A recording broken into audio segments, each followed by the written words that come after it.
হে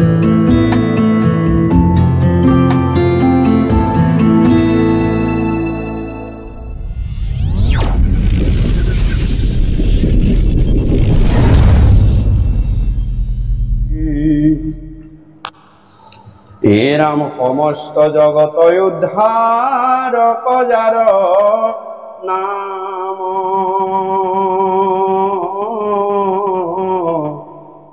অরাম হেনয় কৃষ্ণ করু সহস্র প্রণাম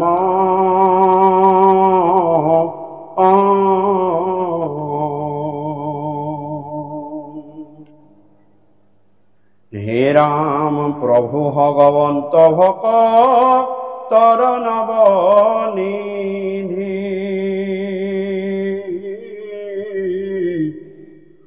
অরাম হরিক স্মরণে আরম ভর হোক সিদ্ধি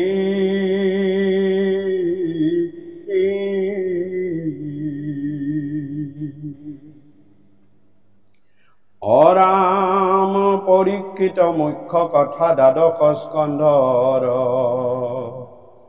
কৃষ্ণৰ চৰণে ভনে কৃষ্ণৰ কিংকৰ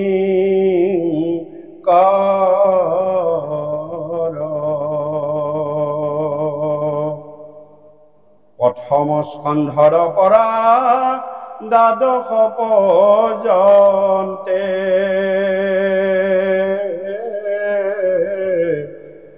কহিলা রাজাত মহা মুনীন্দ্র মহন্তে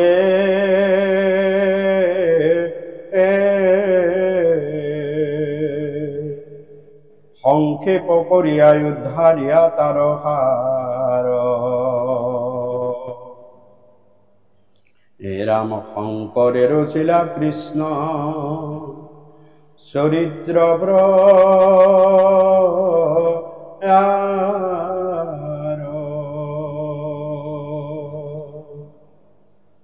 সংক্ষেপ করিয়া উদ্ধারিয়া তার হার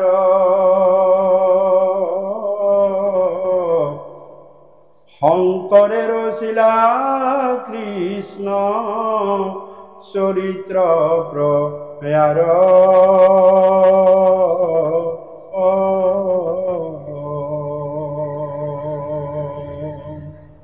কৃষ্ণ জয়তে মোৰ দুজনা গুৰুৰ দুখানি অভয় শিশন কায় মন বাক্যে শুদ্ধভাৱে এই পবিত্ৰ স্থানত পবিত্ৰ উদ্দেশ্যে ইয়াতে স্মৰণ কৰি বন্দন কৰি সেৱন কৰি আজি আমি কৃষ্ণ কথা পৰম অমৃতময় কথা কলিযুগৰ আটাইতকৈ সাৰৰো সাৰ ৰহস্যতকৈ ৰহস্য তত্ত্বতকৈ তত্ত্ব এই পৰম অমৃতময় কৃষ্ণ কথা আমি ভগৱন্ত ঈশ্বৰ কৃপাত আমি স্থানত সমস্ত জীৱই লাভ কৰিছোঁ ভগৱন্ত একমাত্ৰ কৃষ্ণৰ কৃপাত ভগৱন্ত ঈশ্বৰ কৃষ্ণৰ কৃপা নহ'লে কলিযুগত বিশেষকৈ কৃষ্ণ কথা শ্ৰৱণ কৰাৰ সৌভাগ্য নিমিলে ভগৱন্তৰ কৃপা হ'ব লাগিব আৰু তেতিয়াহে কলিযুগত কৃষ্ণ কথা শ্ৰৱণৰ সুবিধা পায় আৰু সৎসংগৰ লাভ হয় এই কথা আমি ভাগৱতৰ পৰা কৈছোঁ ভাগৱতৰ একাদশ স্কন্ধত এই কথা বৰ্ণনা আছে শ্লোকটো এনেকুৱাকৈ আছে হে ৰাম ভকতৰ সংগ মিলে কৃষ্ণৰ কৃপাত ভকতৰ কৃপায়ে মিলে ঈশ্বৰ সাক্ষাৎ গতিকে চাওক আজি আমি ভকতৰ সংগ লাভ কৰিছোঁ আৰু এয়া ভগৱন্তৰ কৃপা বুলি কৈছে ভাগৱতে যে সেই জীৱটোৰ প্ৰতি অকল মনুষ্যই নহয় যি জীৱ ইয়াত আহি মিলিছে এই ক্ষণত সেই জীৱৰ প্ৰতি ভগৱন্তৰ কৃপা হৈছে আৰু ভকতৰ সংগ লাভ হৈছে আৰু এই ভকতে কলিযুগত সাক্ষাৎ দেখাই দিব পাৰিব যে সেয়াই ভগৱন্ত। ইয়াতেই ভগৱন্ত অধিষ্ঠিত হৈ আছে, এয়াই ভগৱন্তৰ বাংময় স্বৰূপ মূৰ্তি। গতিকে এই কথা ভাগৱতৰ কথা, ভাগৱতৰ বাণী, ভাগৱতৰ উপদেশ। আৰু শ্ৰীমদ ভাগৱতেই হৈছে কলিযুগত ভগৱন্ত ঈশ্বৰ কৃষ্ণ। এই কথা উদ্ধৱক নিজেই কৈছে যে তিৰোধায় হে উদ্ধৱ, মই যাবলৈ হ'ল, দ্বাপৰ যুগৰ অন্তত মোৰ যাবলৈ হ'ল, কিন্তু প্ৰবিষ্টাস্তু স্বয়ং ভাগৱতম স্বয়ং বুলি কৈছে। প্ৰবিষ্টাস্তু মে ভাগৱতম স্বয়ং। যে মই যেতিয়া যাব হ'ল, তেতিয়া উদ্ধৱক সুধিছিল যে আপোনাক ক'ত বিচাৰি পাব কলিযুগত প্ৰজাই। তেতিয়া কৈছে যে মই প্ৰবিষ্টাস্তু ভাগৱতম স্বয়ং, মই ভাগৱতত সোমাই গ'লো, মোৰ সমস্ত বল, ঐশ্বৰ্য, শক্তি, ধৰ্ম। গতিকে আমি ভাগৱত য'ত থাকে তাত আমি এখন পুথি, গ্ৰন্থ, শাস্ত্ৰ বুলি ভাবিব নালাগে, সেয়া স্বয়ং কৃষ্ণ। গতিকে তুমি স্বয়ং কৃষ্ণৰ আগত কৈ আছা, আমাৰ ভাৱটো সেইটো হ'ব লাগে যে মই বেলেগৰ আগত কৈ থকা নাই। সঁচা কৈছোঁ যদিও কৃষ্ণৰ আগতে কৈছোঁ, মিছা কৈছোঁ যদিও কৃষ্ণৰ আগতে কৈছোঁ, দুখৰ কথা কৈছোঁ যদিও কৃষ্ণৰ আগতে কৈছোঁ, আৰু সুখৰ কথা কৈছোঁ যদিও মই কৃষ্ণৰ আগতে কৈছোঁ। আমি এখন গ্ৰন্থ বা তাত কিবা লিখা আছে এই বুলি ভাবি ভাগৱতখনক কৃষ্ণ বুলি ভাবিব নোৱাৰো। যিদিনাই ভাগৱতত কৃষ্ণ বুলি ভাবিব পাৰিব, সেইদিনাই তুমি ভাগৱতত সমস্ত অমৃত তত্ত্ব লাভ কৰিব পাৰিবা। গতিকে এই ভাগৱতৰ বাংময় স্বৰূপ মূৰ্তিৰ বৰ্ণনা আছে পোনপ্ৰথমে, আপোনালোকে শ্ৰৱণ কৰিছে নিশ্চয়। আৰু তাৰপিছতেই মংগলাচৰণ পাঠ কৰা হৈছে, সেয়া আমি মংগলাচৰণ পাঠ কৰিছোঁ। যে কি, যে এই মংগলাচৰণ হৈছে ভগৱন্ত ঈশ্বৰ কৃষ্ণৰ নাম। কলিযুগত আপোনাৰ মন, শৰীৰ, সংসাৰ, সমাজ, দেশ, ৰাষ্ট্ৰ, বিশ্ব য'তেই নহওক মংগল স্বৰূপ দিব পৰা বস্তু এটাই আছে, সেয়া হৈছে ভগৱন্তৰ ঈশ্বৰ কৃষ্ণৰ নাম। এয়া আমাৰ কথা নহয়, এয়া মোৰ কৃপালু গুৰু মাধৱ মহাপুৰুষে খুব সুন্দৰভাৱে যুগলত লিখিছে, বাপসকলে গায়ে থাকে, হয়নে? জগ জীৱন ৰাম, জগ জীৱন ৰাম, জগতৰ সুমংগল তোৱা গুণ নাম, জগ জীৱন ৰাম, জগ জীৱন ৰাম। চাওক, জগতৰ সুমংগল বুলি কয়, সমস্ত বিশ্বৰ সুমংগল। আৰু এই জগতৰ সকলো জীৱৰ, অকল মনুষ্যৰেই নহয়, সকলো জীৱৰ কল্যাণৰ কথা চিন্তা কৰাৰ কাৰণে মোৰ কৃপালু গুৰুজনাক আমি জগত গুৰু আখ্যা দিওঁ। কিয়? তেওঁ এটা জাতিৰ, অসমীয়া জাতিৰ কথাই ভবা নাই, তেওঁ আফ্ৰিকাত থকা নিগ্ৰো জাতিৰ কথাটো ভাবিছে যে সকলোৰে সুমংগল হ'ব লাগিব, জগতৰ সুমংগল। গতিকে জগতৰ সুমংগল পোৱা কাৰণেহে তেখেতক লক্ষ্মীনাথ বেজবৰুৱাদেৱে কৈছিল নে, এইটো জগতৰ সুমংগল বিচাৰিছে, জগতৰ কল্যাণ বিচাৰিছে, জগতত সকলোৰে উপকাৰ হওক, সুখ হওক, শান্তি হওক, সম্প্ৰীতি হওক, ইয়াৰ কাৰণেহে তেওঁ চিন্তা কৰিছে। গতিকেহে জগত গুৰু, সেয়াহে জগত গুৰু। গতিকে এই জগতৰ সুমংগল স্বৰূপ নাম, আৰু এই নামে এই অঞ্চল বা এই ঠাইখিনিৰেই নহয়, ইয়াতে উপস্থিত থকা সকলো পৰিয়ালৰ কথাই মানে চিন্তা কৰিব।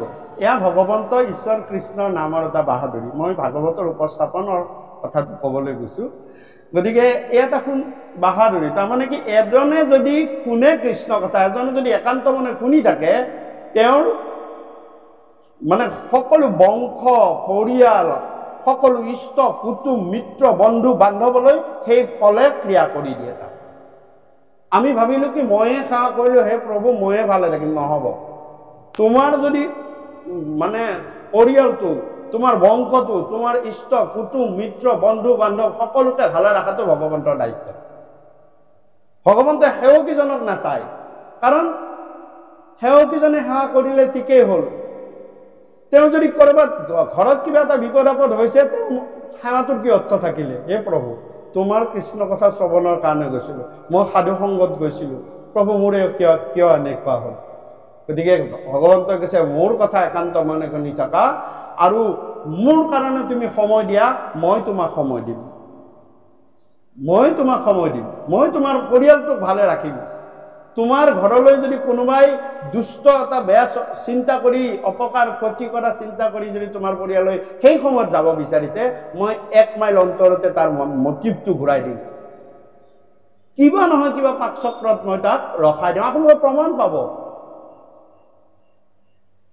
গতিকে এই জগতৰ সুমংগল চিন্তা কৰে ভগৱন্ত ঈশ্বৰ কৃষ্ণৰ নামে, আৰু এই নামকেই মোৰ কৃপালু গুৰুজনাই প্ৰচাৰ কৰিছে। সেয়া ধৰ্মটোৰ নাম কি? আমি সততে এইটো কওঁ, আমি পিছে আমাৰ মতে নকওঁ, আমি কৃপালু গুৰু মাধৱ মহাপুৰুষৰ মতে কওঁ। মাধৱ মহাপুৰুষৰ কিন্তু কোনো ধৰণৰ মহাপুৰুষীয়া ধৰ্ম বুলিও নকলে, ভাগৱতী ধৰ্ম বুলিও নকলে, কথা আছে। কলে যে এক শৰণ হৰি নাম ধৰ্ম ৰাজা। গতিকে আমাৰ ধৰ্মটোৰ একেবাৰে শুদ্ধ নামটো কি? এক শৰণ হৰিনাম ধৰ্ম। তাৰ মতে? মোৰ কৃপালু গুৰু মাধৱ মহাপুৰুষৰ মতে। কাৰণ তেওঁ ভতিমাত লিখিলে কি? এক শৰণ হৰিনাম ধৰ্ম ৰাজা বাপ, নহয়নে? হয়নে? গতিকে আমাৰ সেইটো কনচেপশ্যনটো ভাগৱত ধৰ্ম আছে। ভীষ্মই কৈছে, ভীষ্মই কি বুলি ক'লে যুধিষ্ঠিৰক? যুধিষ্ঠিৰক ক'লে, হে যুধিষ্ঠিৰ, ধৰ্ম বহুত আছে, ভাগৱত ধৰ্মও বহুত আছে, ধৰ্মৰ ভিতৰত ভাগৱত ধৰ্ম আছে, ভাগৱত ধৰ্মও বহুত আছে, কিন্তু নাহি ভাগৱত ধৰ্ম নামৰ সমান। তাৰমানে ভাগৱত ধৰ্ম নাম ধৰ্মটো ভাগৱত ধৰ্মৰ ভিতৰত সোমাই আছে। ভাগৱত ধৰ্ম ইজ নট ইকুৱেল টু নাম ধৰ্ম। ভীষ্মই কি বুলি ক'লে? নাহি ভাগৱত ধৰ্ম নামৰ সমান। তাৰমানে আন ধৰ্ম, ভাগৱত আন ধৰ্ম আছে। ভাগৱত ধৰ্ম মানে হৈছে ভক্তি পৰিপাতিত ধৰ্ম। ভক্তিৰে যি ধৰ্ম সিদ্ধ কৰা হয়, কাকো জীৱক হিংসা কৰি নহয়, কাকো ক্ষয় কৰি ক্ষতি কৰি অন্যায় কৰি নহয়, যে ভক্তি ভাৱে কৰিও কুমাৰ কালে ভাগৱত ধৰ্ম। ভাগৱত ধৰ্মৰ বিষয়ে অলপ কৈছো। ভাগৱত ধৰ্ম কুমাৰ কালৰ পৰা কৰিব কৈছে। আমি ভাবো কি তাল চাল বজাই নামঘৰলৈ আহিলে ভাগৱত ধৰ্ম পালন হয়, নহয়। ভক্তি প্ৰতিপাদিত ধৰ্ম বুলি ক'লো নহয়, ভক্তি ধৰ্ম অৰ্থাৎ সৰুৰ পৰাই ল'ৰা ছোৱালীবিলাকে ভক্তি কৰিব শিকিব লাগে। গুৰু হিচাপে কোন প্ৰথমে ক'ত পায়? তেওঁলোকে গৃহত মা আৰু দেউতা, পিতৃ আৰু মাতৃ, তাতে তুমি ভক্তি ধৰ্ম পালন কৰা, তাত ভক্তি কৰা। পিতৃ মাতৃক ভক্তি কৰি তাৰপিছত তুমি ওলাই আহিব লাগিব এখন স্কুললৈ, এখন সমাজলৈ। তেতিয়া সমাজৰ জ্যেষ্ঠ শ্ৰেষ্ঠসকলক ভক্তি কৰিব শিকা, সেয়া ভাগৱত ধৰ্ম। কুমাৰ কালৰ পৰা কৰিব দিছে। আৰু স্কুলত গৈছা, শিক্ষকসকলক ভক্তি কৰিবলৈ শিকা, তেতিয়াহে তুমি তেওঁৰ পৰা বিদ্যা শিক্ষা লাভ কৰিব পাৰিবা। জ্যেষ্ঠজনৰ পৰা সৎ সজ পৰামৰ্শ তুমি তেতিয়াহে পাবা যদি তেওঁক ভক্তি কৰা। এইবিলাক ভাগৱত ধৰ্ম। কিন্তু অকল তাল বজাই নামঘৰলৈ অহাটোৱে ভাগৱত ধৰ্ম নহয়। তাৰপিছত যেতিয়া তোমাৰ জীৱনটো স্থাপিত হ'ল, এখন সংসাৰৰ যেতিয়া তুমি গুৰু দায়িত্ব পালন কৰিবা, তেতিয়া তাত তুমি সেৱা ধৰ্মৰ মাজেৰে, জীৱৰ সেৱা কৰাৰ মাজেৰে সংসাৰখন পৰিচালনা কৰা। মই কৰিছো, মোৰ পইচা খৰচা কৰিছো, তই ল'ৰা বা ছোৱালীক মোৰ মতে হ'বই লাগিব, নহয়। ভগৱন্তৰ কৃপা, তুমি যেনেকে নিয়া প্ৰভু, তুমি সুমতি সুজ্ঞান দিয়া। মই কি কৰিব পাৰো? টকা কেইটা মই তেওঁক দিব পাৰো, কিন্তু সুমতি সুজ্ঞান দিব নোৱাৰো প্ৰভু। এয়াই ভক্তি ধৰ্ম সংসাৰ কৰোতে।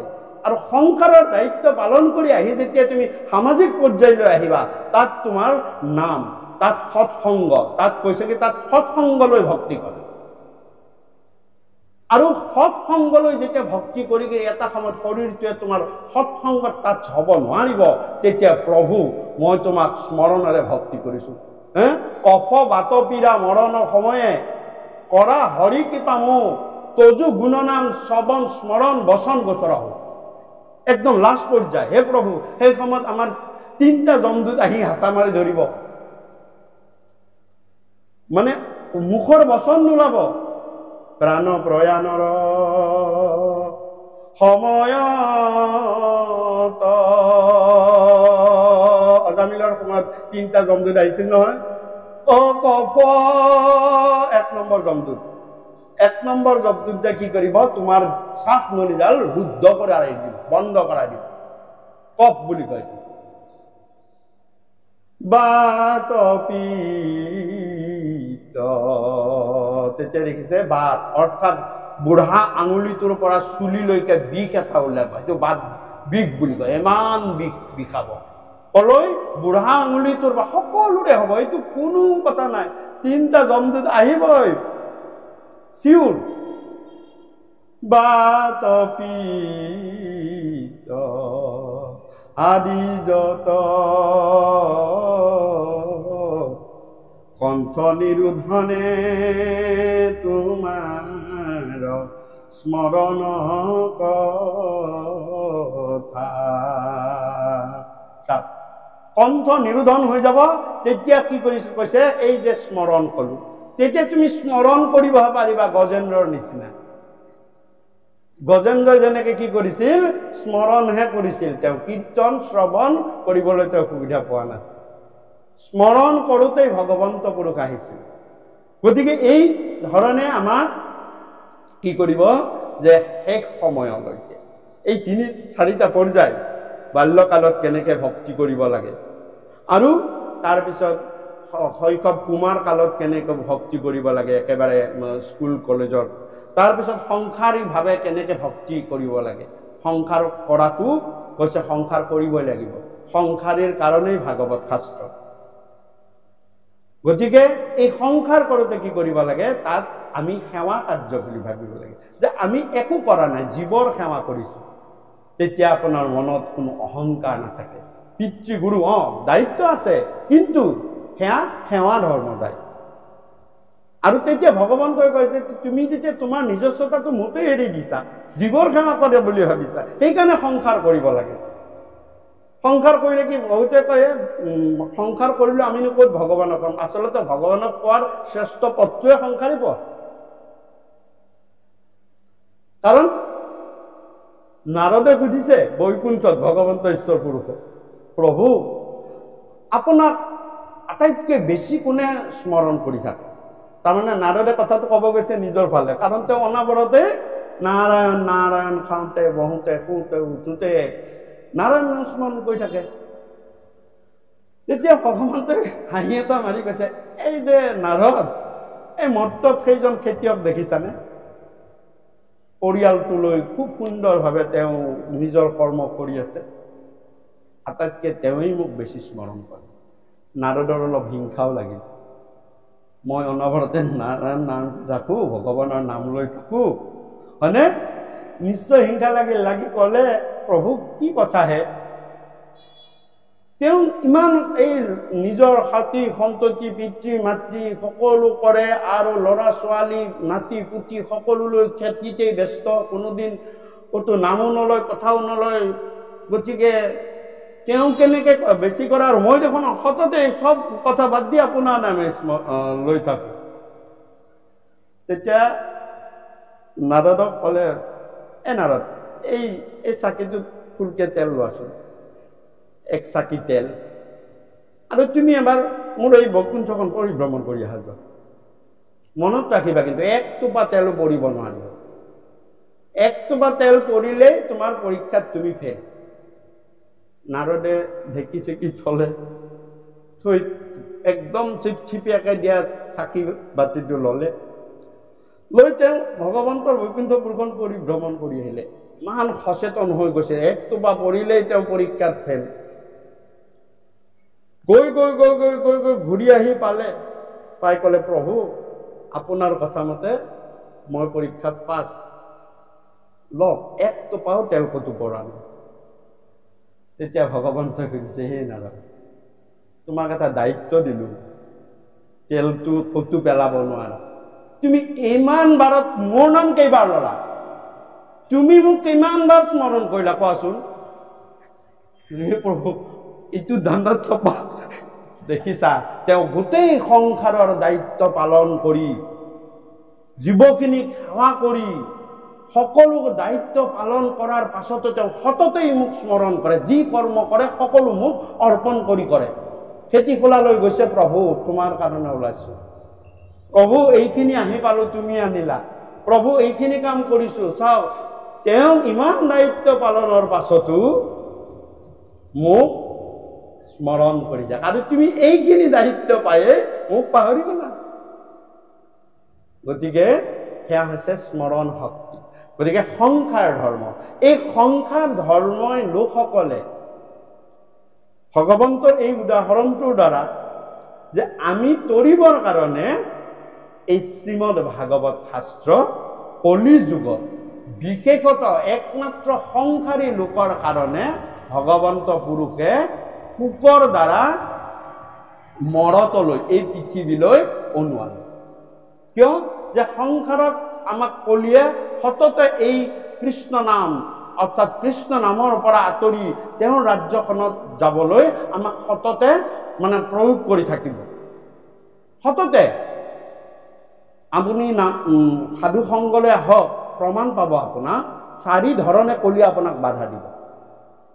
1 নম্বৰ, আপোনাক শৰীৰটোৰে বাধা দিব, কাৰণ শৰীৰটো কলিয়ে নিজৰ কণ্ট্ৰলত আপোনাৰ লৈ লৈছে। আঁঠুৰ বিষ,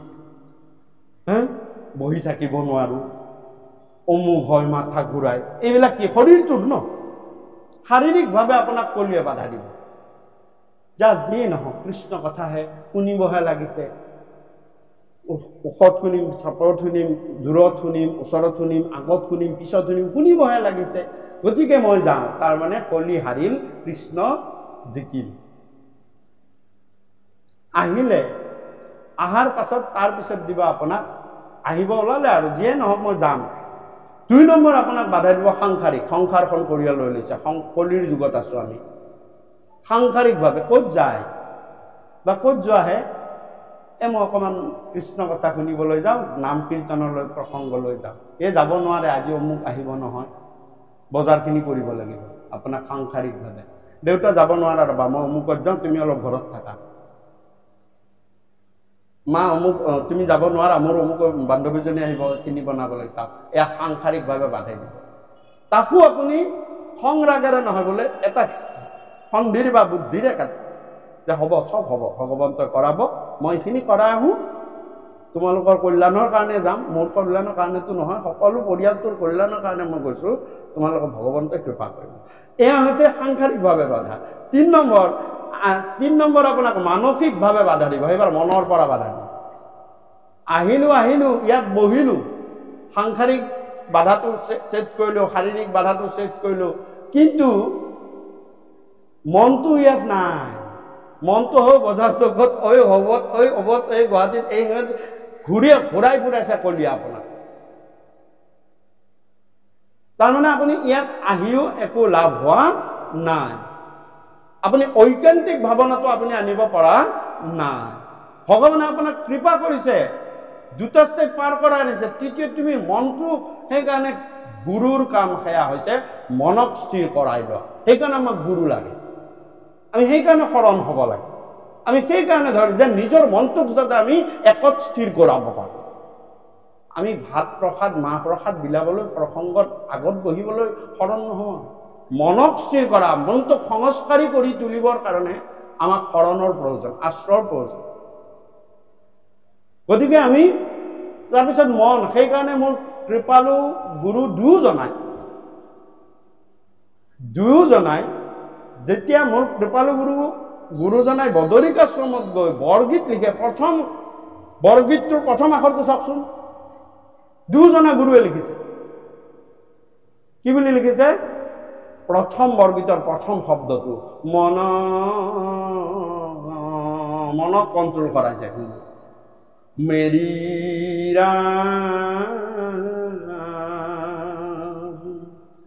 চৰণ হে লাগো ৰে মন,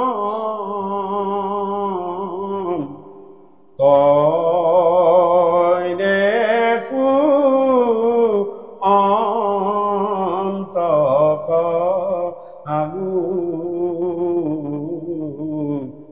মন মেৰি ৰাম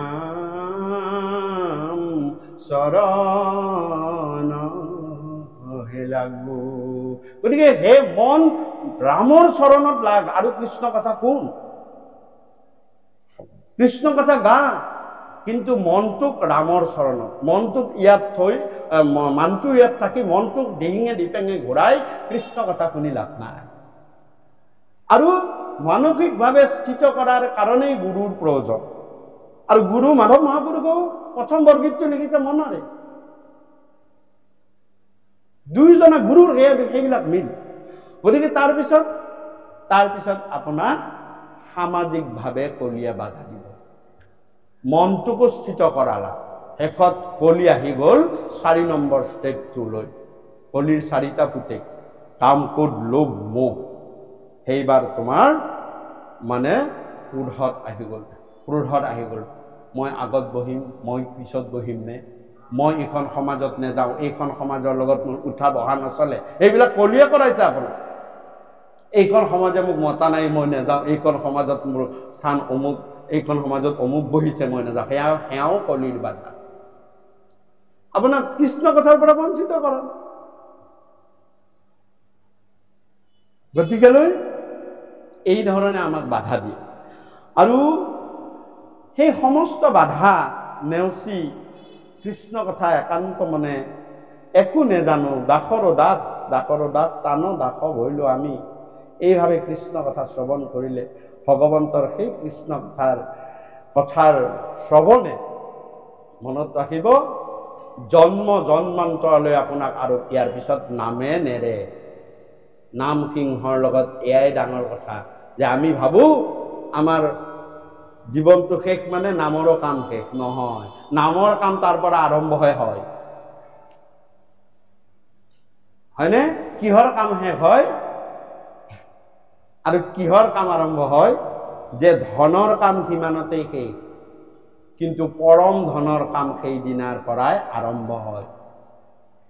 নামক সেইকাৰণে কৰিছে নামে পৰম ধন চিন্তহু মন ভাই। যিদিনাই তোমাৰ এই পাৰ্থিৱ জগতৰ একাউণ্টটো, বেংকৰ একাউণ্টটো ক্লোজ হৈ গ'ল, বেংকৰ একাউণ্টত তোমাৰ কোটি টকা থাকক, তোমাক কাম নিদিয়ে সেইদিনাই, যিদিনা তুমি এই শৰীৰটোৰ পৰা চৈতন্যময় আত্মা ওলাই গুচি যাব।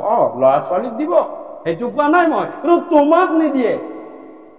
আৰু ভগৱন্তই তোমাক সেই হিচাপটো নলয় যে বেংকত কিমান কোটি টকা থৈ আহিলা, সেইটো হিচাপ ভগৱন্তই নলয়। ভগৱন্তই কব যে মই তোমাক কিয় পঠাইছিলো জীৱ হিচাপে, কিয় জীৱ হিচাপে পঠাইছিলো, কিয় জীৱ শ্ৰেষ্ঠ কৰি তোমাক মই দিলো, কাৰণ মোৰ নাম ধন আৰু জ্ঞান, এয়া মোৰ পৰম ধন। মোৰ নাম কিমান ললি, খুল ইয়াৰ একাউণ্টটো খুলিছা, কিমান ডিপজিট আছে ইয়াৰ। সেইদিনা একাউণ্টটো খোল খাই যাব। খোল খাই যোৱাৰ পিছত জীৱই বহে প্ৰভু মোৰ নাম ধন আৰ্জা নহল প্ৰভু, তেতিয়াহলে আকৌ 84 লক্ষ জুনি নৰকলৈ ইয়াক পঠাই দে, অৰ্থাৎ জলজ কৰি দে। সাগৰৰ তলত 11 লক্ষ জীৱবাৰ ইয়াক জন্ম দে, গছ হিচাপে জন্ম দে 13 লক্ষ বাৰ, চৰাই চিৰকটি হিচাপে জন্ম দে, আৰু তাৰ পিছত জন্ম দে একেবাৰে চৰাই চিৰকটিৰ পিছত আছে যে সৰীসৃপ কৰি জন্ম দে। এই জেঠি সাপ পোক পতংগ সৰীসৃপ কৰি জন্ম দে, দি আৰু 4 লক্ষ কোটি 4 লক্ষ ধৰণৰ মনুষ্য আছে এই জগতত। মনুষ্য অকল আমাৰ এইখিনি মনুষ্য, আৰু এই আফ্ৰিকাৰ ভিতৰতো বহুত মনুষ্য আছে, দেখিছেনে? সেইও মনুষ্য কিন্তু।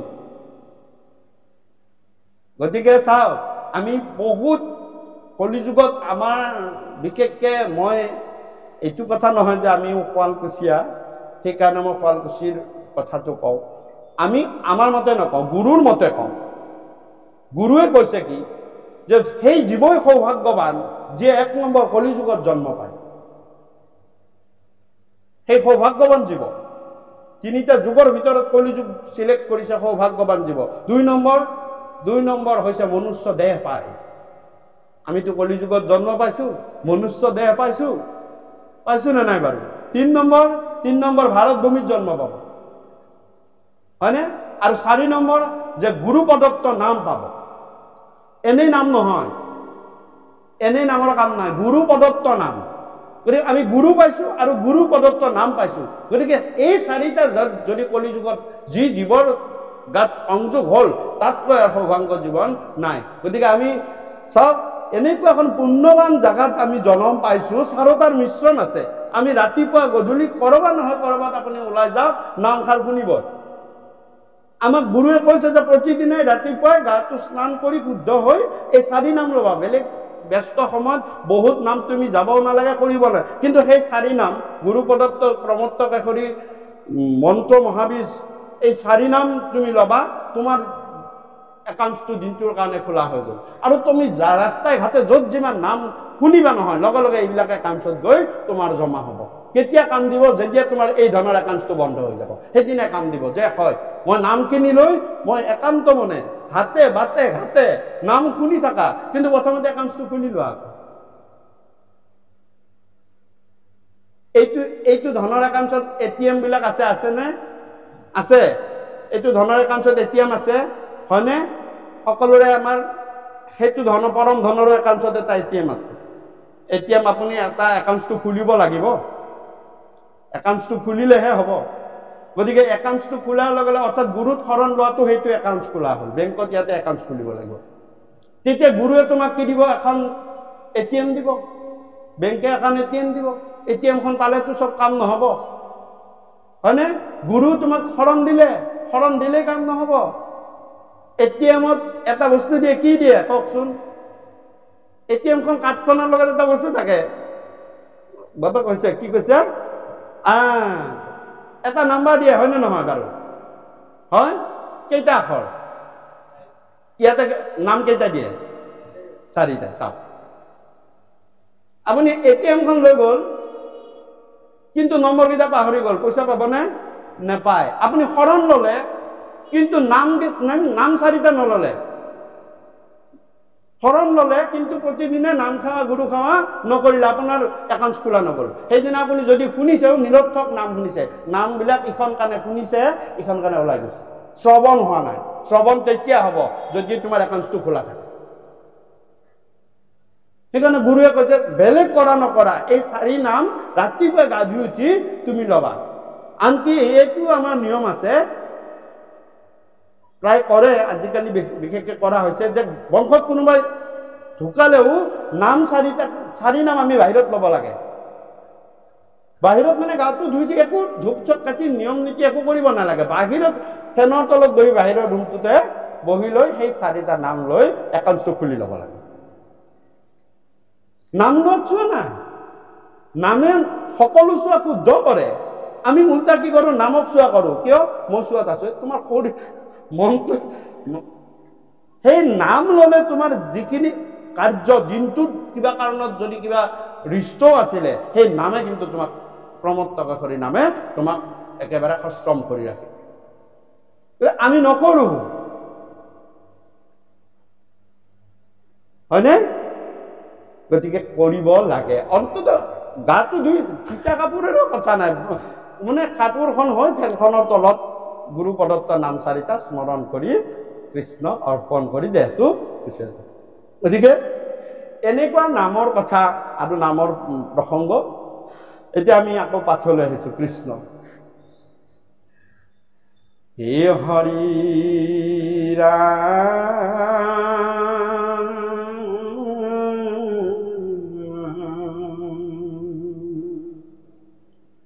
28 সহস্ৰ লিখি বেদত প্ৰধান, বিষ্ণুৰ নৈমিষ ক্ষেত্ৰ মহাপূৰ্ণ স্থান,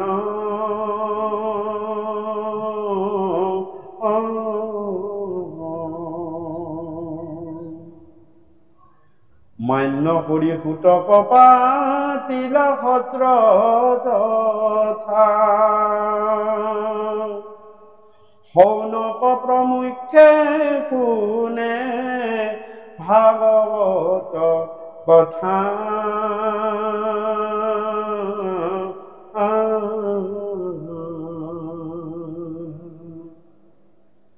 হে ৰাম শৌনক বদতি সুত শুনা মহা মানে পৰম পাতকী কলি পাইলে হেন জানি আৰম্ভিলো যজ্ঞ আশী সহস্ৰ বৎসৰ হোমে ধূম ধূম বৰ্ণ ভৈল কলে হৰ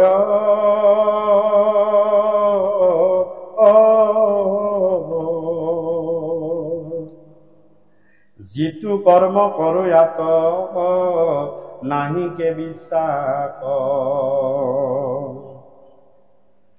আপোনাৰ আয়ুষক ঋণু ব্যৰ্থে নাক আমাৰ সম্প্ৰতি তুমি চিন্তি উপহিত অৰাম কৰায়ুক প্ৰাণ কৃষ্ণ চৰিত্ৰয়ম ঋত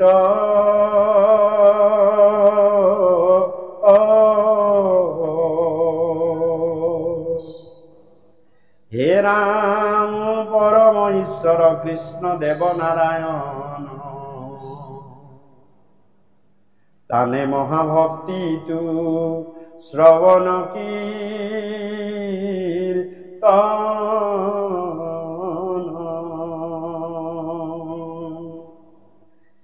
ইহা কোন জানিয়ান কৰ্ম কৰি মৰু কয়ু কৃষ্ণ কথা কুত হে ৰাম যেন মতে তৰু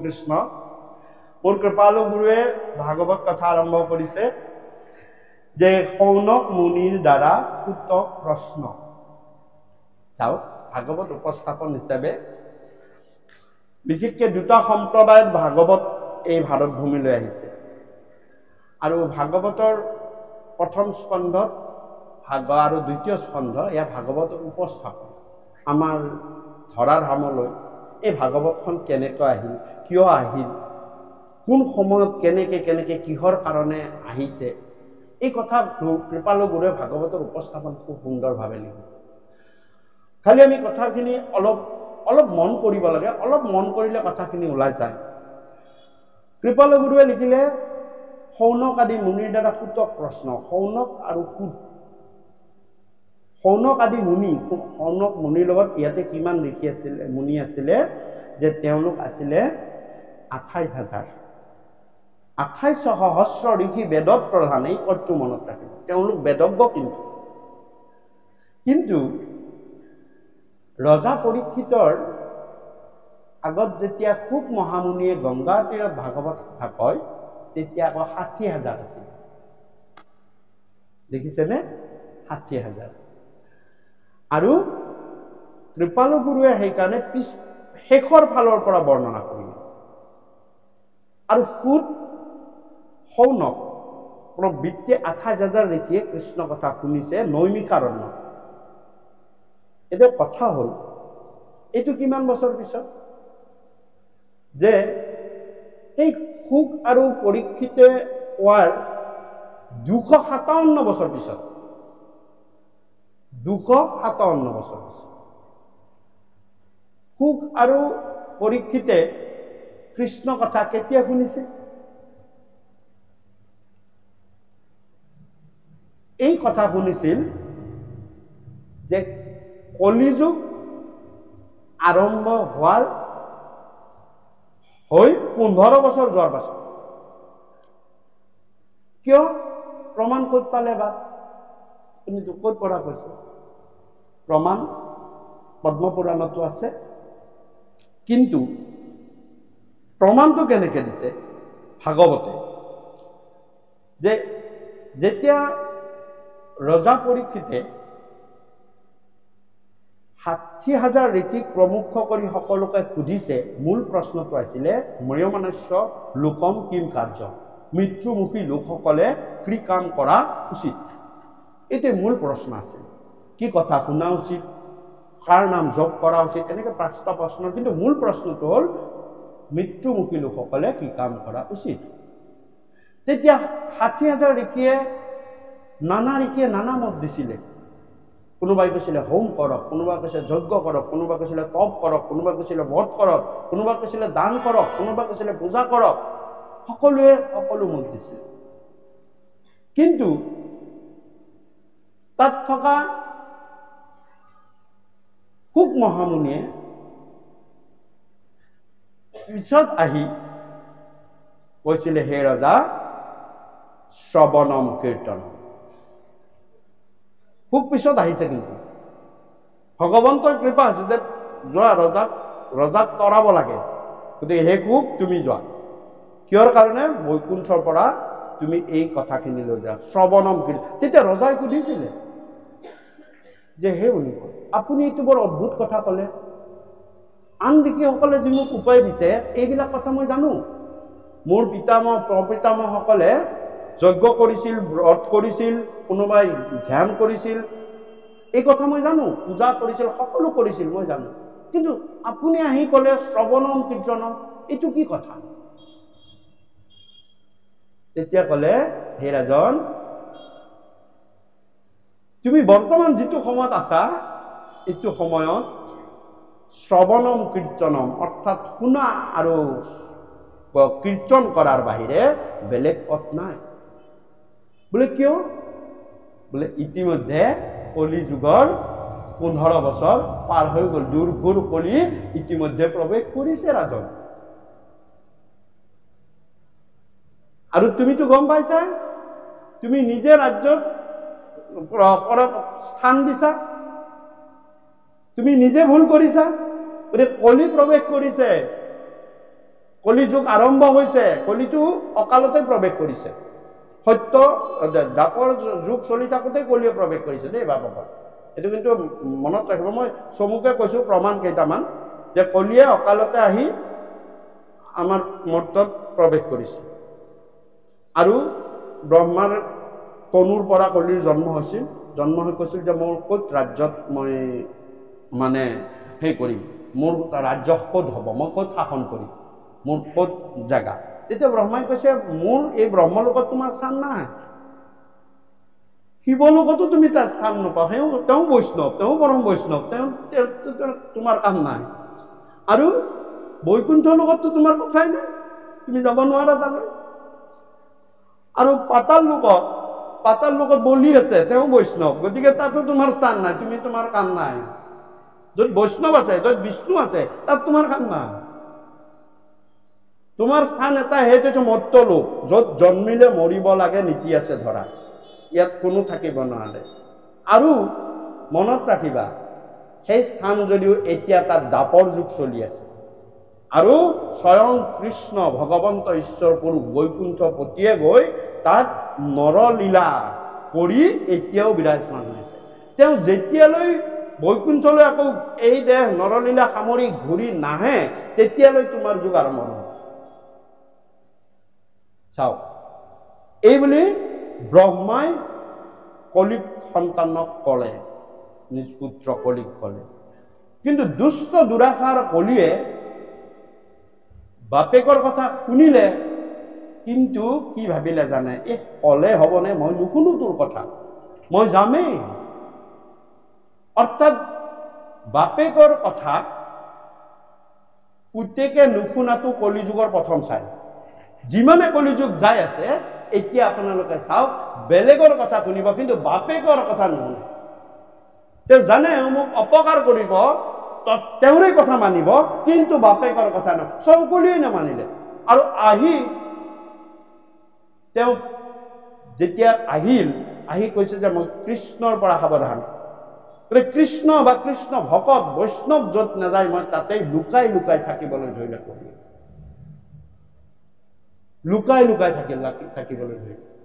আৰু পোনপটীয়াকৈ আহি দুৰ্যোধনৰ গাত কলিক্ৰিয়া কৰিলে। ঈশ্বৰ পুৰুষে গম পাইছে যে কলি আহি গ'ল। দুৰ্যোধনৰ গাত কলি আহিল।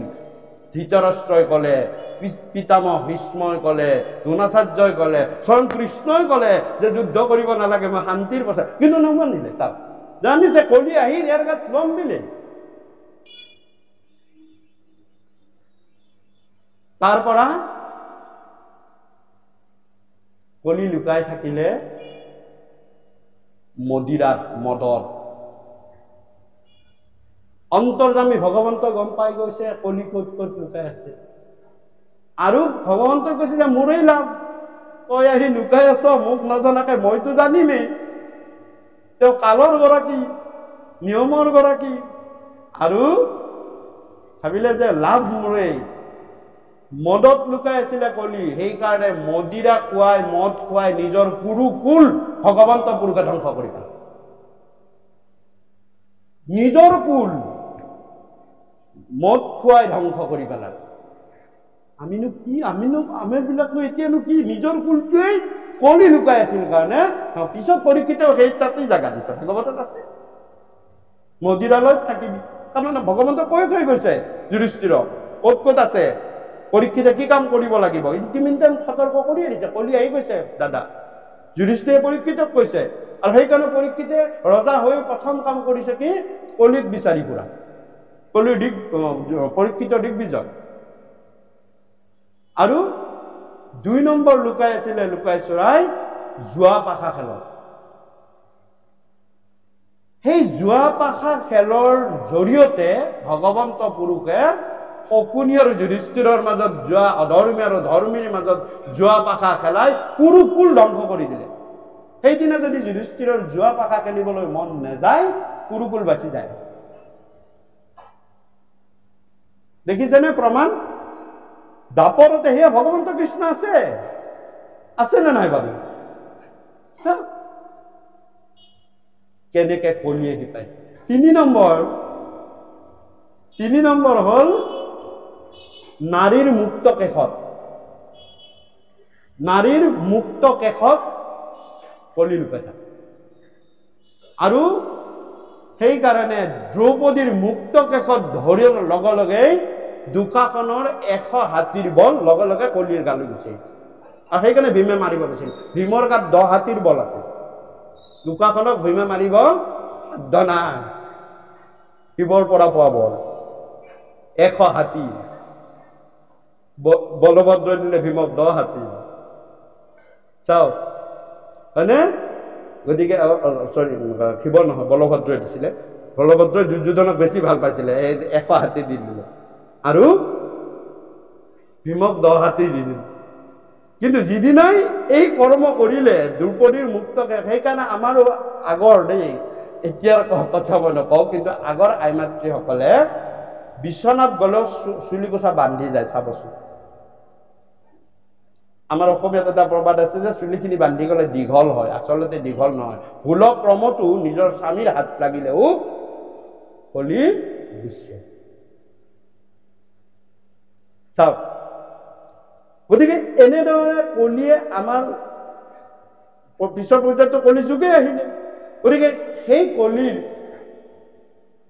কলিৰ কথালৈ, যে কলি যুগত অকালতে অহা কলি, আৰু তেতিয়া কলে যে কলি যুগত শ্ৰৱণ কীৰ্তনে শ্ৰেষ্ঠ হব। বোলে কি শ্ৰৱণ কীৰ্তন? বোলে কি শ্ৰৱণ কীৰ্তন? যে এজনে কৃষ্ণ কথা কব আৰু 1000 জনে শুনি থাকিব।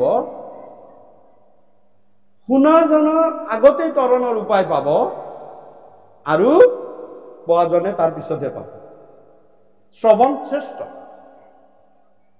বৈকুণ্ঠতো যমক কৈছে, একেলগে কৃষ্ণ আৰু ভগৱান আৰু যম সংহিতাৰ কথা। মুখামুখিকৈ বহি কলিযুগৰ নিয়মৰ কথা কৈ আছে। কৈ থাকোঁতে এটা জীৱ পৃথিৱীৰ পৰা গৈছে, য'ত ভগৱন্ত পুৰুষে তেওঁৰ আসনৰ পৰা নামি জীৱটোক প্ৰণাম জনাইছে। যমে দেখিছে, বা এইটো বৰ পুণ্যৱান জীৱ, যাক নেকি স্বয়ং ভগৱানে প্ৰণাম জনাইছে।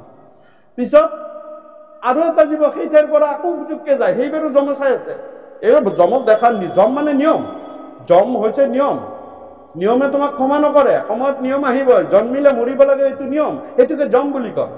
য়ম, য়ম মানে নিয়ম, আমাৰ অসমীয়াত নিয়ম।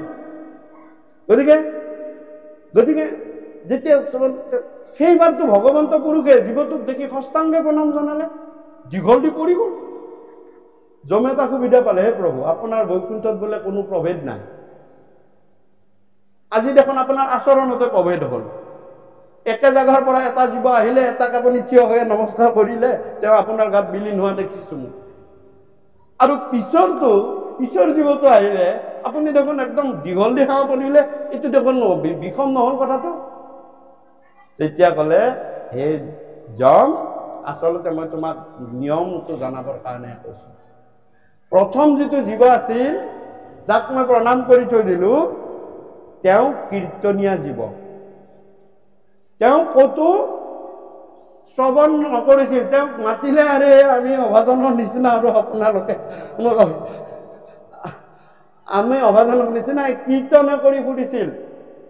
কীৰ্তনীয়া জীৱ, কলিযুগত মোৰ নাম কীৰ্তন মহিমাৰ জীৱ, তেওঁ মোৰ প্ৰণামৰ যোগ্য, তেওঁ মোৰ তাত বিলীন হ'ব। আৰু পিছত যিটো জীৱ আছিল, তেওঁ শ্ৰৱণীয়া জীৱ, তেওঁ ক'তো কীৰ্তন কৰাব পৰা নাছিল। তেওঁ একান্ত মনে য'তেই নহওক কৃষ্ণ কথা থিয় হৈ বহি য'তেই নহওক তেওঁ কৃষ্ণ কথা, মোৰ কথাখিনি শুনিছিল।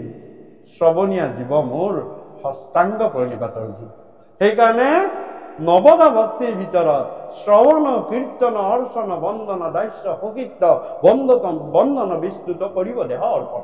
শ্ৰৱণ শ্ৰেষ্ঠ, প্ৰথম শ্ৰৱণ আছে। আৰু ভাগৱতে মহামুনি শুকক কৈছে যে ভাগৱত সাক্ষাতে ভাগৱতত আছে, প্ৰথম স্কন্ধতে পাব যে মহামুনিক কি বুলি অভিধা কৰিছে। তেওঁ কৈছে সাক্ষাতে ভাগৱত আহি উপস্থিত হ'ল। চাওক, মনত ৰাখিব শব্দটো। আৰু ৰজা পৰীক্ষিতক ক'লে সাক্ষাতে মহাভাগৱত, এজনক ক'লে ভাগৱত, যিয়ে কি কৰি আছিল, কীৰ্তন কৰি আছিল। শুকক ক'লে ভাগৱত, কিন্তু শুনি আছিল ৰজা পৰীক্ষিতে, তেওঁ ক'লে মহাভাগৱত।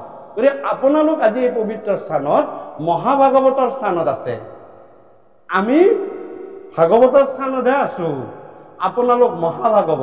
গতিকে আমি এই স্থানৰ পৰা আপোনালোকৰ শ্ৰীচৰণত বাৰে বাৰে সেৱা প্ৰণিপাত নিবেদন কৰিছো। কৃষ্ণ কৃষ্ণ। গতিকেলৈ এই কলিযুগ যেতিয়া আহিলে, তেতিয়া ক'লে শুনিব লাগিব, শ্ৰৱণ আৰু কীৰ্তন কৰিব লাগিব। শ্ৰৱণ কীৰ্তন ঠিক আছে, কিয় যে ইতিমধ্যে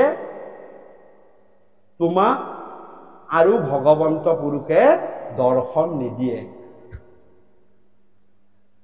তোমাক মাতৃৰ গৰ্ভত থাকোতে দ্ৰোণীৰ ব্ৰহ্মাস্ত্ৰৰ পৰা ৰক্ষা কৰিবলৈ তোমাক অংগুষ্ঠ প্ৰমাণ হৈ দেখা দিছিলে, দিছিলে।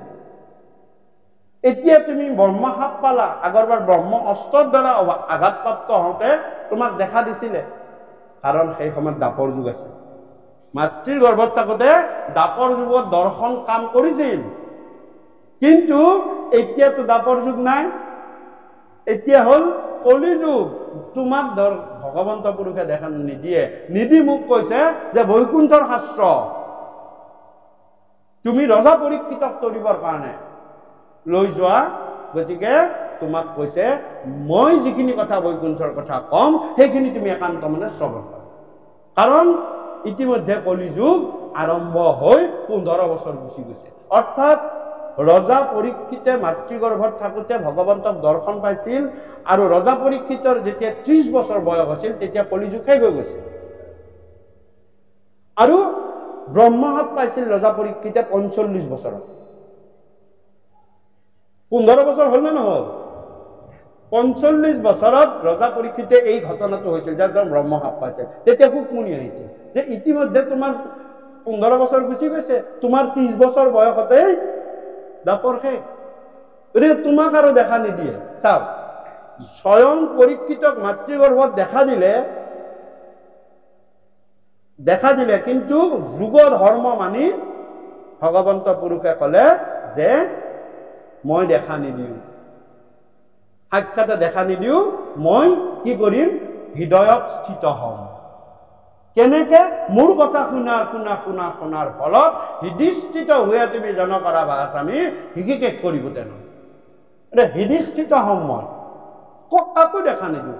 আমাৰ কৃপালুগুৰি নিজেই কৈছে যা কতো দৰ্শন নাপায়। এই যে মন্দিৰ চন্দিৰ বহুত তীৰ্থস্থানত গৈ কি দেখা পাব নেকি? কোনো দেখা নাপায়। আৰু কোনোবাই যদি দেখা পোৱা বুলি কৈছে জানিবা সেইটো তেওঁৰ মনৰ ভ্ৰম।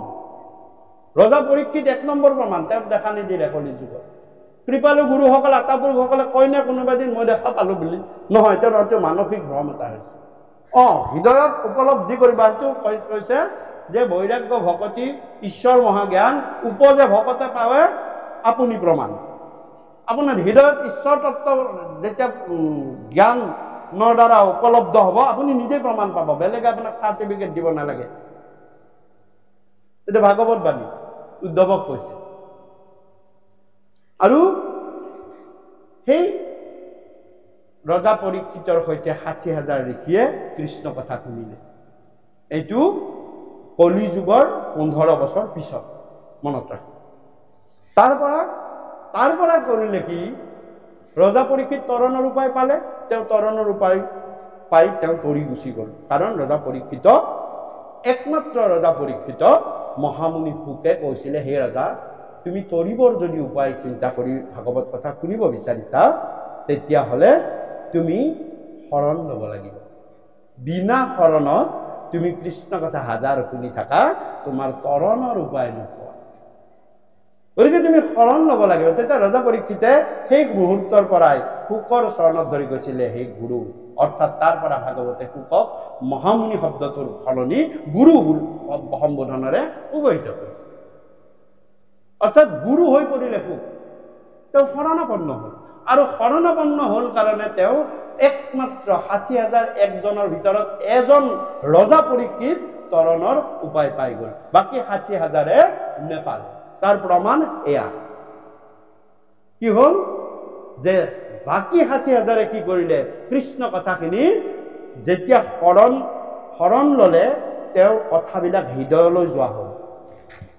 কৃষ্ণ কথাত দুঠাইলৈ যায়, এটা হৃদয়লৈ যায়। যদি শৰণ লোৱা, তেতিয়া মই কলোৱেই তোমাৰ ভিতৰত সেইটো ধন, পৰম ধন হিচাপে জমা হ'ব। আৰু যদি শৰণ নোলোৱা, ক্ষয়ক্ষতি অপকাৰ একো নাই, তোমাৰ সেই কথা মাথালৈ যাব। 60,000 মুনিয়ে শৰণ নোলোৱাকৈ কৃষ্ণ কথা শুনিছিল, সেইকাৰণে তেওঁলোকৰ কথাবিলাক মাথালৈ গৈছিল। মাথালৈ যোৱা কথা 260 বছৰ পিছতে তেওঁলোকে পাহৰি গল। প্ৰমাণ এয়া 260 বছৰ কি বুলি কলে, যে আৰম্ভিলো কৰ্ম যিটো আত নাহিকে বিশ্বাস, হোমে ধূম্ম বৰ্ণ ভৈল কলে বৰ, আমি আকৌ হোম তোপ কৰা ধৰিলো। কথাখিনি শুনিলে আৰু কিন্তু বাদ দিলে, শুনিলে বাদ দিলে। তেওঁলোকৰ 260 বছৰ পিছৰ চেতনাটো আহিছে। আমাৰ তেওঁলোকে 260 বছৰ পিছত পাহৰি গৈছে। আমাৰ 26 দিন, শূন্যটো কাটি দিয়ক, 26 দিন নালাগে, 26 ঘণ্টাৰ পাছত আমি পাহৰি যাম কৃষ্ণ কথা। কিমান কলিৰ প্ৰভাৱ। 26 ঘণ্টাৰ পিছত কৃষ্ণ কথাখিনি আমি পাহৰি যাম, কিন্তু উঠে মুখে দাঁতে উঠে লাগকচোন, 5 বছৰ পিছত হলেও আপুনি তাৰিখ, সময়, মানুহ, পাৰ্চন চব কথা আপোনাৰ মনত থাকিব। কৃষ্ণ কথাখিনি কিন্তু 26 ঘণ্টাৰ পিছত পাহৰি যাম, কিন্তু আজি যদি কিবা কাৰণত কাৰোবাৰ ভগৱন্তই কাকো নকৰক, উঠে মুখে লাগেও, দৰকাৰত কি লাগে, 5 বছৰ পিছতো তেওঁৰ মনত থাকিব। কব, অমুক দিনা অমুক তাৰিখে অমুক স্থানত তোমাৰ লগত মোৰ অমুক হোৱা নাছিল। চাওক কলিৰ কিমান প্ৰভাৱ। অৰ্থাৎ চব কথা পাহৰাই দিয়ে, এয়া কলি। অন্দলবিলাক আপোনাৰ মনত ৰখায়, কিন্তু ভাল অমৃত কৃষ্ণ কথাবিলাক আপোনাক পাহৰাই পেলায়। কোনে? কলিৰ প্ৰভাৱ আমাৰ গাত শৰীৰত আছে। কলিকৃত যত দুখ, কিমান দুখ আছে আমি চাওকচোন প্ৰমাণ। গুচুক প্ৰথমে কৰা হৰি হৰি গো, কাজিয়াখনৰ কথা বাদ দিলো দিয়ক, কিন্তু সিদিনা যে অমৃত কথাখিনি একেলগে শুনিলো, উফৰাম, সেইখিনি কথা কিন্তু স্মৰণ 5 বছৰ পিছত নকৰে,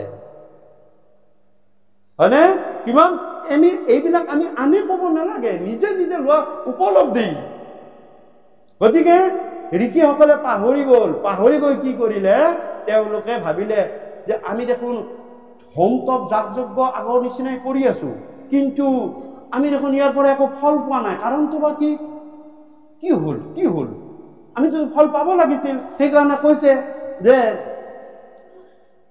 যে যিটো কৰ্ম কৰোৱাটো নাহিকে বিশ্বাস, আৰু আপোনাৰ আয়ুস কৰিলো প্ৰাৰ্থনা। এইটো ডাঙৰ কথা হ'ল, আমি একো ফল নাপাইছো।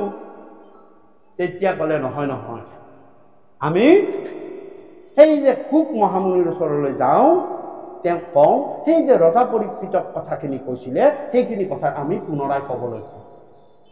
60,000 ঋষি গ'ল, কিন্তু শুকে ক'লে মই আৰু কৃষ্ণ কথা তোমালোকক পুনৰবাৰ নকম, কাৰণ সেইখিনি কথা একমাত্ৰ ৰজা পৰীক্ষিতক ক'বৰ কাৰণেও ভগৱন্ত পুৰুষে পঠাইছিলে। আৰু মই ক'লো এতিয়া মোৰ অৰ্ডাৰ নাই, মই ক'ব নোৱাৰিম। কিন্তু তোমালোকে যদি শুনিব বিচাৰা, সেইকাৰণে কৃপালু গুৰুৱে কৈছে যে আমাৰ ভাগৱত কথা, কৃষ্ণ কথা, হৰিনামৰ কথা, ইয়াত কোনো জাত কুল বৰ্ণ ভেদ কোনো কথা নাই। নিকুল এজনকো যদি আপোনালোকে আনি পাত্ৰ কৰি তেওঁৰ পৰা কৃষ্ণ কথাখিনি শুনে, একেই কাম কৰিব। উচ্চ কুল দিলেও, ব্ৰাহ্মণ কুলত জন্ম হলেও তেওঁ একেই কাম কৰিব। কাম নকৰাৰ কোনো কথা নাই। সেইকাৰণে প্ৰমাণ চালে যে তেওঁলোকৰ কথাবিলাক কিয় কাম কৰা নাছিল। কথাখিনিতো মই কৈছিলো। এওঁলোকে কি আছিল যে কৃষ্ণ কথাখিনি মাথাৰে শুনিছিল, কিন্তু অন্তৰেৰে শুনিছিল কোনে? অকুলীন সুতে। এই যে সুতৰ কথা কলো, সুকে কৈছে সুতৰ কথা। সুত অকুলীন, তেওঁ নিকুলীয়া আছিল। তেওঁৰ ছাঁটো গছকিলে এই বেদজ্ঞ ঋষিসকলে 7 বাৰ গা ধুব লাগে, ছাঁটো গছকিলে। সেইকাৰণে তেওঁ গছৰ ছাঁত, এজোপা গছৰ ছাঁত, নিজৰ ছাঁটো যাতে নপৰে, গছৰ ছাঁত থাকি মনে মনে সেই কৃষ্ণ কথাখিনি একান্ত মনে শুনি আছিল কাৰণে তেওঁৰ হৃদয়ত গুচি গৈছিল, আৰু তেওঁ নৈমিষাৰণ্যলৈ গুচি গৈছিল। কাৰণ মই কৃষ্ণ কথাখিনি জানিলোৱে, কিন্তু মই যদি মুখে কোনেও নুশুনিব, মোকতো ছাঁটো গছকিলেই মোৰ পাপ হয়, গতিকে মই কৃষ্ণ কথা নকওঁ, এইবুলি তেওঁ তাত দিলে। প্ৰমাণ চালে এওঁলোকৰ ভিতৰত জাতগৰ্ব কাৰ কিমান আছে, কোনবিলাক বেদজ্ঞ ঋষি। বোলে মই নকম, তোমালোকে যদি কৃষ্ণ কথাখিনি শুনি তৰণৰ উপায় কৰিব বিচাৰিছা, তেতিয়াহ'লে তোমালোকে যোৱা, সুতৰ পৰা শুনা। নৈমিষাৰণ্যত সুত আছে, সুতক লগ ধৰা। তেওঁ কিন্তু অকুলীন, নিজ জাতি, একেবাৰে হীন জাতি। কিন্তু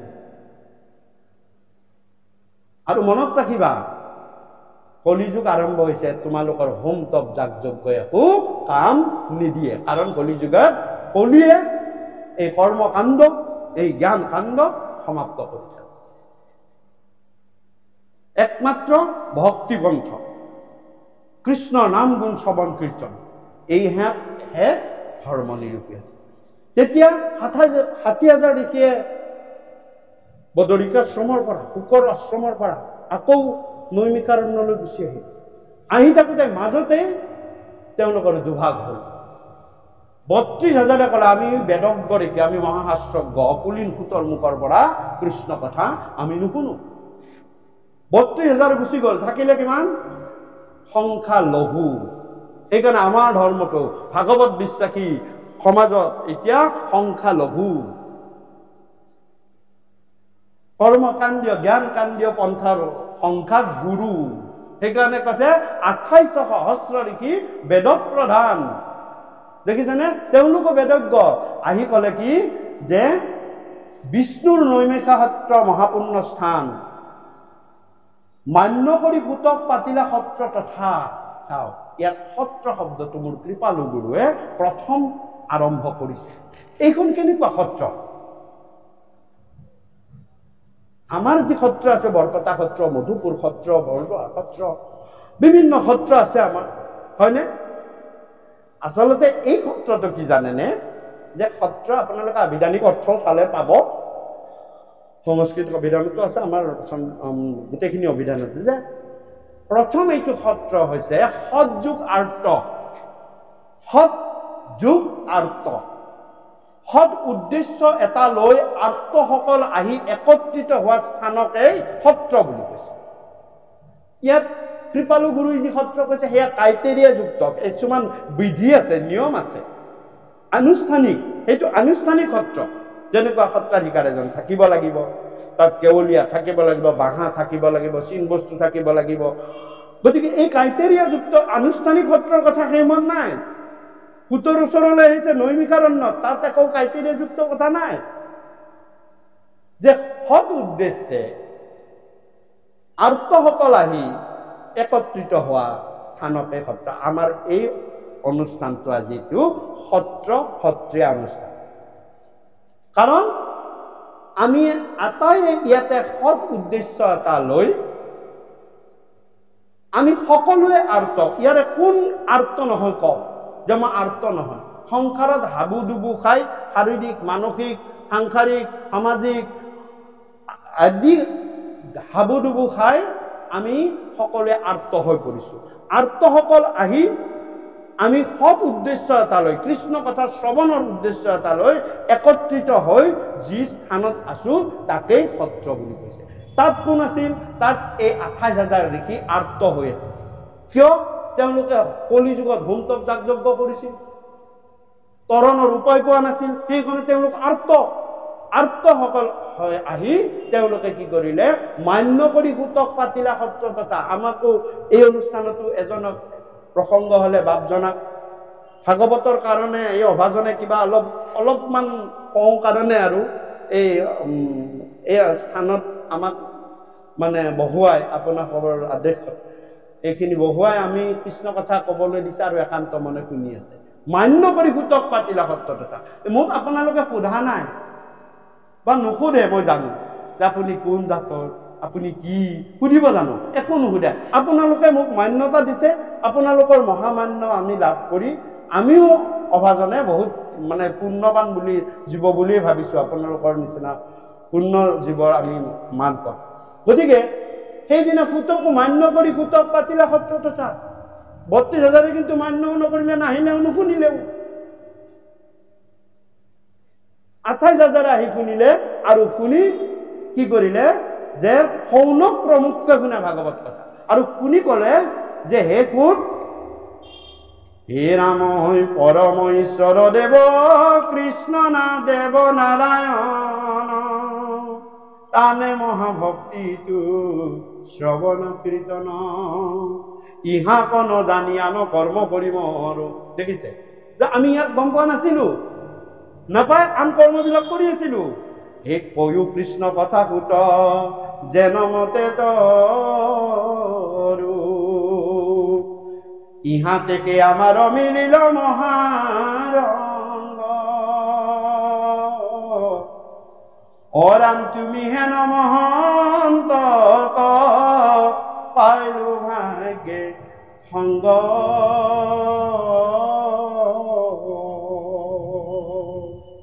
হে যত স্বর্গ সুখ যিটো মুখ্য সুখ মূল, ভকতৰ সংগৰ অল্প পুনুহি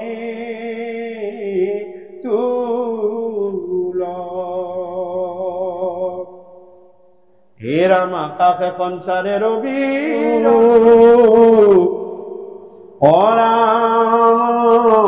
সূৰ্যৰ লগতে হৰে সমস্তৰ আয়ু,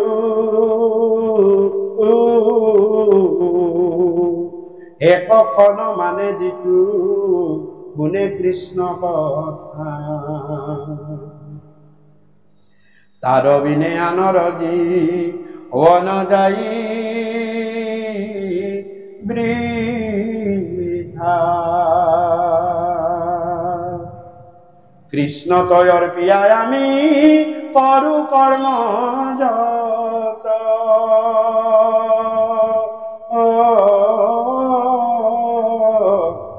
তাতো নানা বিঘ্নি আছে জানিও মনত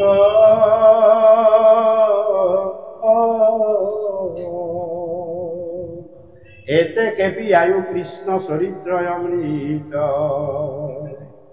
শ্ৰৱণ মাত্ৰকে যেন হওঁ কৃত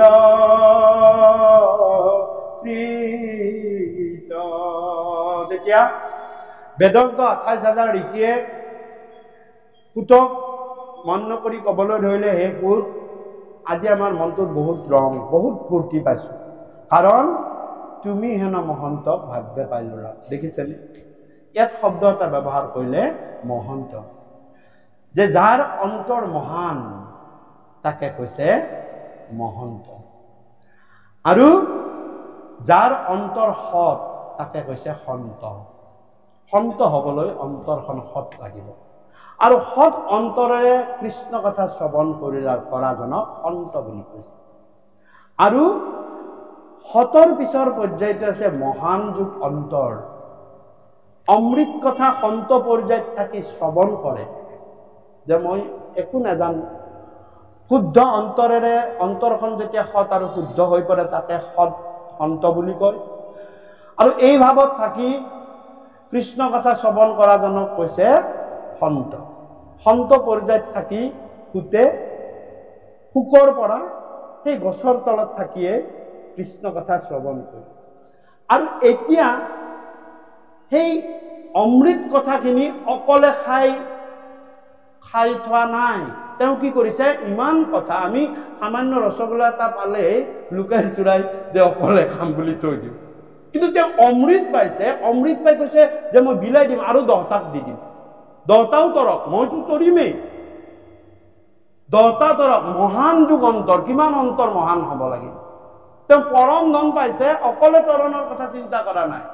আমি এই কৃষ্ণ কথাখিনি সন্ত পৰ্যায়ত থাকি আমি শুনিম, কিন্তু ঘৰলৈ গৈ তাত কি খালো কি পালো সেইটো কথাৰ কোৱাৰ পৰিৱৰ্তে ঘৰত গৃহস্থসকলক এজনক হলেও মাতি আনি কম আজি কি কথা শুনিলো, তেতিয়া তুমি মহন্ত হলা, তেওঁ সন্ত হল। ইয়াত তুমি সন্ত আছা, তাত গৈ তুমি মহন্ত হব পাৰিবা। সেইকাৰণে পুতক কৈছে, তুমি সন্ত পৰ্যায়ত থাকি কৃষ্ণ কথাখিনি শুনিলা, আৰু তুমি এতিয়া মহন্ত পৰ্যায়ত থাকি আমাক কৃষ্ণ কথাখিনি কোৱা। সেই অমৃত বিলাই দিয়া তুমি, কাৰণ আমিও কৰিব লাগে। গতিকে আমি ভাগৱত কথা শুনি গৈ ঘৰত তাত কি খালো কি পালো সেইটো কথা কয় আলোচনা হয়, আচলতে সেইটো নহয়। আইগৰাকীও বাপজনক সুধিব লাগে, তাত গৈছিলে নহয়, আজি কি কথা নকলে আপুনি কওকচোন। স্বামী গুৰুৰ মুখৰ পৰা যেতিয়া কৃষ্ণ কথাখিনি শুনিব সেইখিনি অমৃত হৈ গুচি যায়। আৰু আইগৰাকী আহিলে ঘৰত গৈ বেলেগ কথা কোৱাতকে বোৱাৰী জীয়ৰীসকলক, ল'ৰা ছোৱালীক যে আজি ভাগৱতত এইখিনি কথা শুনিলো, তেতিয়া তোমাৰ মনত ৰাখিব কৃষ্ণ কথাই তোমাক গোটেই পৰিয়ালটোকে সুৰক্ষিত কৰি ৰখাই থয়, যে মই এওঁক কৃষ্ণ কথা কোৱাৰ সুবিধা দিম, কাৰণ এওঁক কৃষ্ণ কথাখিনি তেওঁ মহান অন্তৰে বিলাই দিছে, তেওঁ পৰিয়ালটো, তেওঁ ওচৰ চুবুৰীয়া, তেওঁ সকলোকে। গতিকে ইয়াতো কৈছে তুমি হেন মহন্তক ভাগ্য পাই নোলাম। আমি সেই মহন্তক যিয়ে কৃষ্ণ কথা শ্ৰৱণ কৰে, আনৰ আগত প্ৰচাৰ প্ৰসাৰ কৰে, তেওঁক ভাগ্যৰ বলতহে পোৱা যায়। আমি নেভাবো যে আমি পালো, মাতিলো, বাপজনৰ প্ৰসংগৰ কাৰণে আহিলে, বাপসকল আহিলে, এয়া নহয়। ভাগ্যৰ তোমাৰ পৰম সৌভাগ্য আছে, কৃষ্ণৰ কৃপা হৈছে তোমাৰ, সেইকাৰণে তুমি ভকতৰ সংগ লগ পাইছা। কৃষ্ণৰ কৃপা পাবলৈ বেলেগ বস্তু আপোনাক ভগৱন্ত ওপৰৰ পৰা আহি হাতখন দাঙি দিয়া কৃপা নহয়, যে তুমি সৎ সংগত তোমাক লগ দিছো। আৰু কলিৰ কৃপা হলে মনত ৰাখিব অসৎ সংগ লগ পাব। অসৎ জাগালৈ দুৰ্বাৰ দুসংগ দুৰ্বাসনা দুষ্ট হৰি হৰি হৰি হৰি অনাদি অবিদ্যা আপুনি ভলো মোহিত। সেইটো কলিয়ে টানি লৈ গুচি যাব। বাৰণ কৰিব নোৱাৰা দুসংগ, যাক তুমি লগ দিব নোৱাৰা, কলিয়ে আনি লগ লগাই দিব। আজি দিনটোত আমাৰ কলিৰ কিমান কৃপা হৈছে আৰু কৃষ্ণৰ কিমান কৃপা হৈছে নিজেই গম পাম।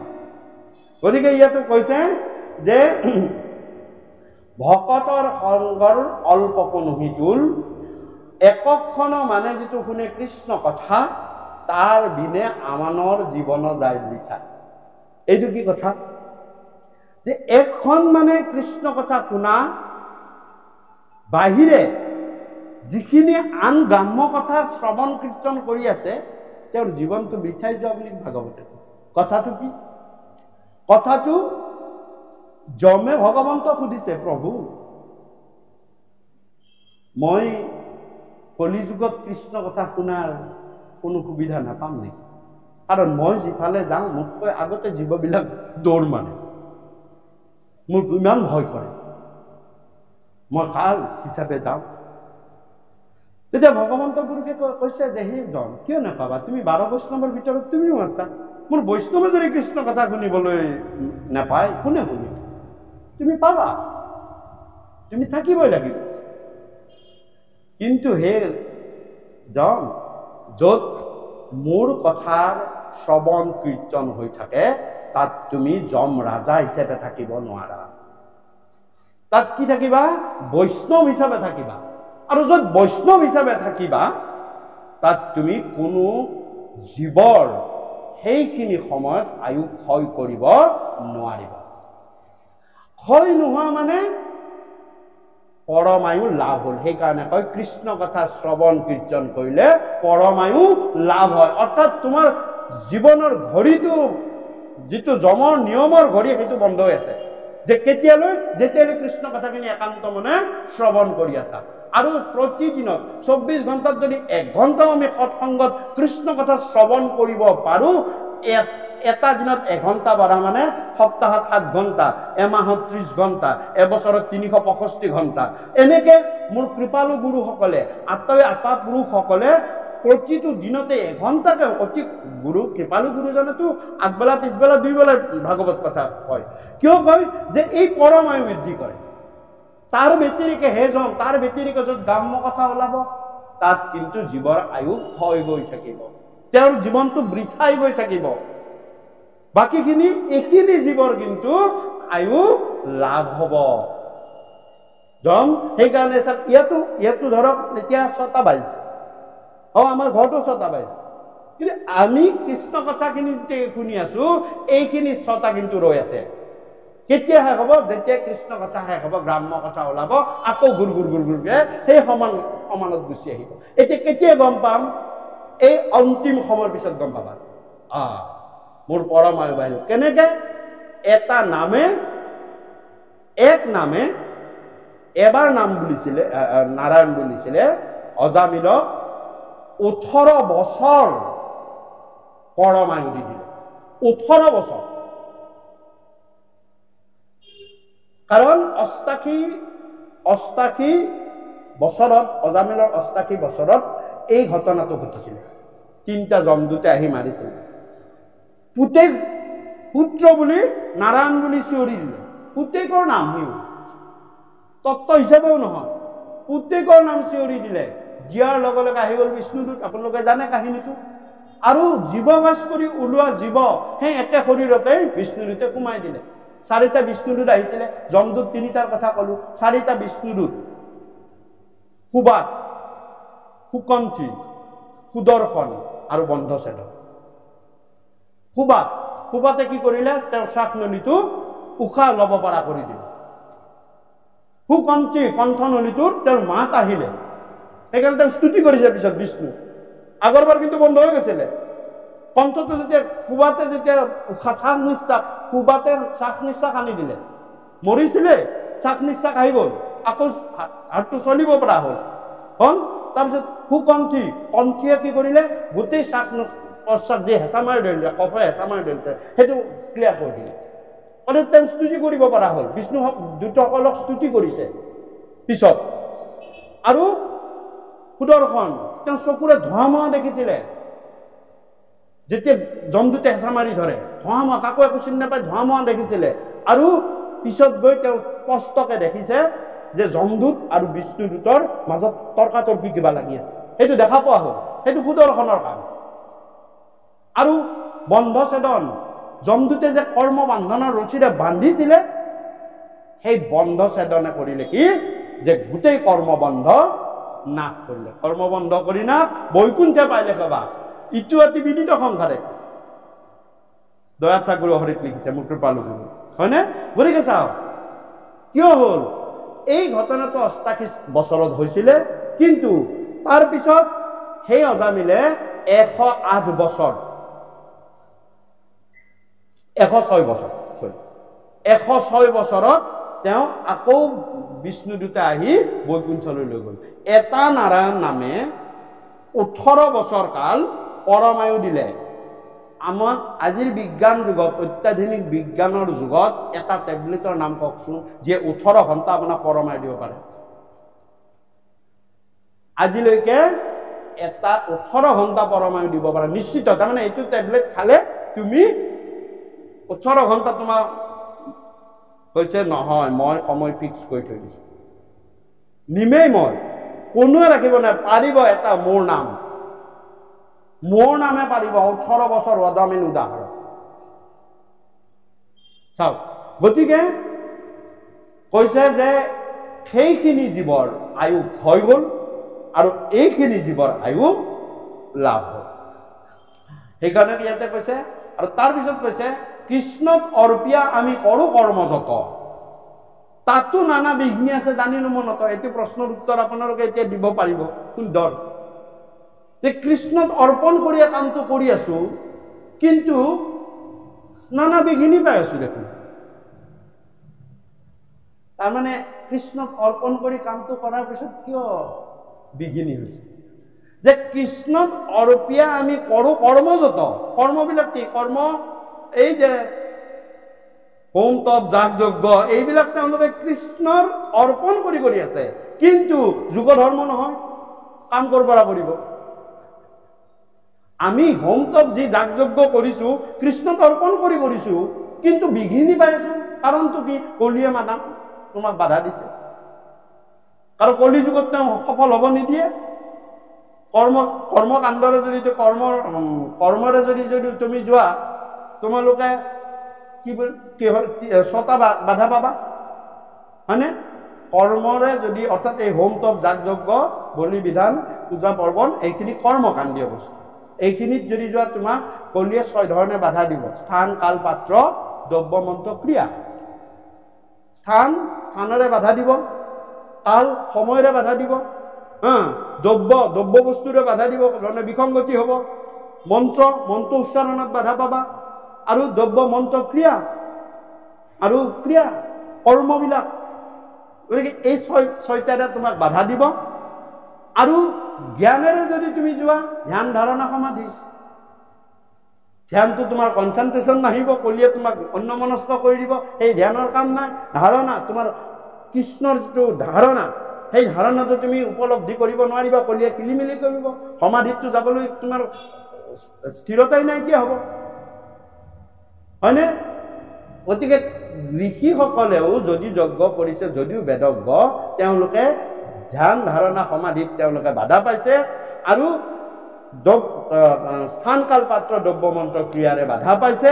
বাধা পোৱাৰ কাৰণটো হ'ল যুগ ধৰ্ম মতে তেওঁলোকে কাম কৰা নাই। যুগ ধৰ্মত কি আছে?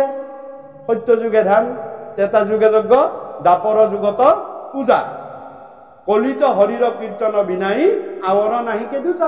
হৰিৰ কীৰ্তন, শ্ৰৱণ কীৰ্তনেই কলিত যুগ ধৰ্মৰ যুগ কৰ্ম। গতিকে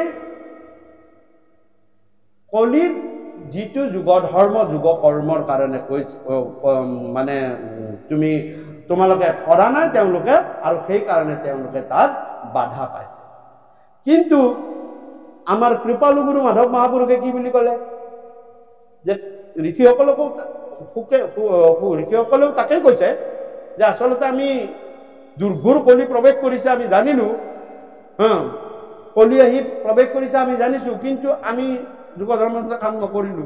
আচলতে যুগ ধৰ্ম শ্ৰৱণ কীৰ্তন। সেইকাৰণে কৈছে যে এতেকে পিয়ায়ু কৃষ্ণ চৰিত্ৰ অমৃত, শ্ৰৱণ মাত্ৰকে যেন হওঁ কৃতকৃত। এতিয়া তুমি আমাক কৃষ্ণ কথাখিনি শুনোৱা, কাৰণ কৰ্ম আৰু জ্ঞানেৰে আমি সফল হ'ব নোৱাৰিম। তেতিয়া ইয়াতে সফল হ'ব পাৰিব অপাৰিব? কোনে কৈছে? মাধৱ মহাপুৰুষে কৈছে। কেনেকে? যে যি কলিত হৰিৰ কীৰ্তন বিনে আৱৰ নাহি কেৰি, মাধৱ মহাপুৰুষৰ মিনতি বচন বোলা খবৰ নহয় জানো বা? গতিকে চাওকচোন, হৰি কীৰ্তনত কি? হৰি নাম কীৰ্তনত নাহি কাল দেশ পাত্ৰ, নিয়ম সংযম একো বিধি, কেৱল হৰিৰ নাম কীৰ্তন কৰন্তে জানা, সমস্তকে কাৰ্য হুৱে সিদ্ধি।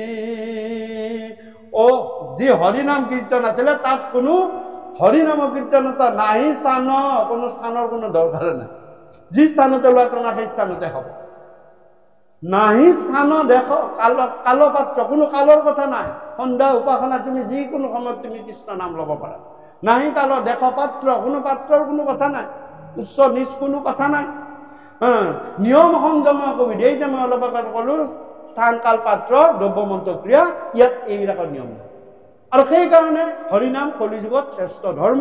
আৰু ঋষিসকলে ক'লে যে আমি হাৰ মানিলো, সেইবিলাক আমি আৰু নকৰো, তুমি আমাক কৃষ্ণ কথা কোৱা আৰু আমি কলিত তৰণৰ উপায় লাভ কৰো। হে ৰাম ও ৰাম, জাগ যুগ কৰ্ম কৰি দুখ পাইলো মাত্ৰ, হে আবে কহি উপম ভাগৱত শাস্ত্ৰ,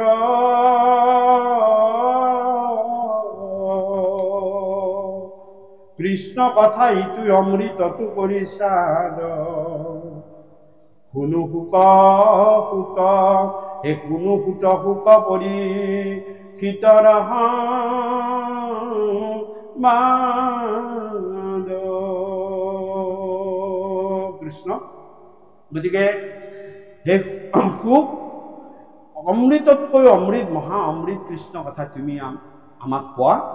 আৰু কলিযুগত এই শ্ৰেষ্ঠ। ইতিমধ্যে কলিযুগ 257 বছৰ পাৰ হৈ গ'ল বুলি আমাক নিজ মুখে সুখে ক'লে। আৰু তেওঁৰ কথা মানিয়েই তোমাৰ পৰা আমি কৃষ্ণ কথা শুনি এই কলিযুগত তৰণৰ উপায় পাবলৈ আমি গুচি আহিছো।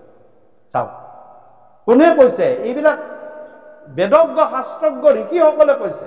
তেওঁলোকে মানি লৈছে যে হয়, আমি কৰি তৎ পোৱা নাই। আৰু সামান্য নৰমনুষ্যক কলিয়ে ক'ত সফল হ'ব দিব? কেনেকে সফল হ'ব দিব? আমাকেই নিদিলে। সমস্ত কৰ্ম কিন্তু কৃষ্ণক অৰ্পণ কৰিয়ে কৰিছো, তথাপিও তাৰ পৰা আমি একো ফল পোৱা নাই। কিয়? আচলতে আমি যুগ ধৰ্মমতে কৰা নাই। সেইকাৰণে তেওঁলোকে শুনিবলৈ গুচি আহিল। হে ৰাম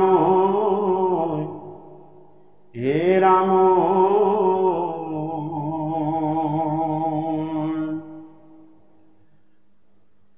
হে ৰাম, যাৰ ঘোঁৰা চলে আতি আকাশৰ পথে,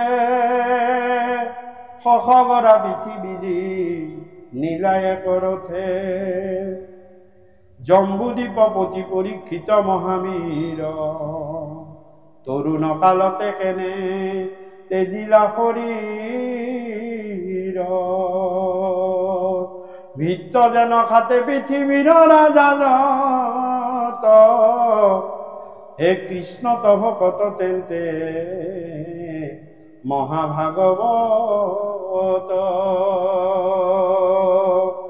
হৰিস্মৰিত কৰিলাত যিমতে তনু ত্যাগ, বহি উকৰ তাহান জন্মসূত মহাভাগ।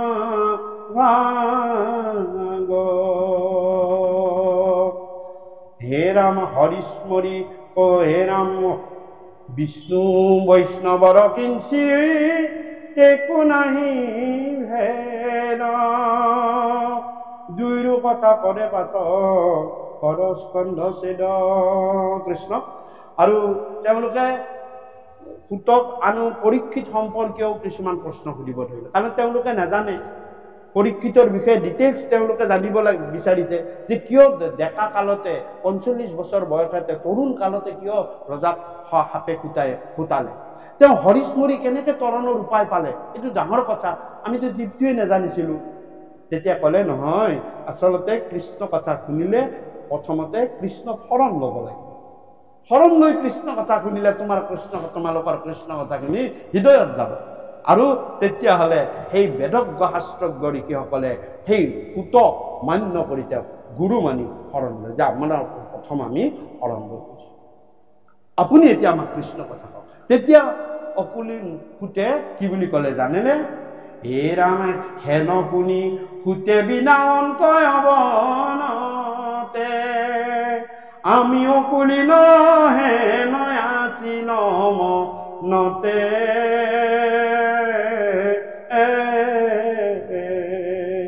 তোমার প্রশ্নে আজি হইলু পবিত্র শুনা জানো যেন জানো কহু কৃষ্ণর চরিত্র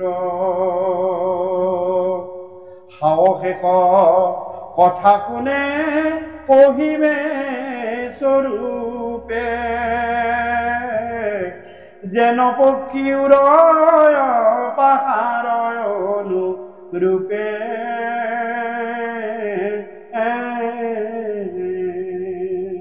সেই মতে যত মানে লৱে মূৰমতি বৰ্ণাইব কৃষ্ণৰ লীলা তোমাত সম্প্ৰতি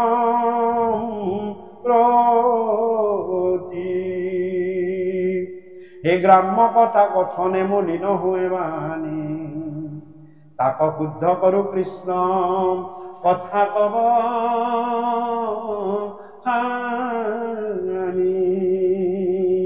কৃষ্ণৰ চৰিত্ৰত মোৰ মহালাভ আছে কৃষ্ণৰ কীৰ্তনে জাতি অজাতি ন বাছে হে বৈকুণ্ঠৰ আশ্ৰয়িতো মহাভাগৱত যেন মতে পৃথিৱীত ভৈলন্তবে কত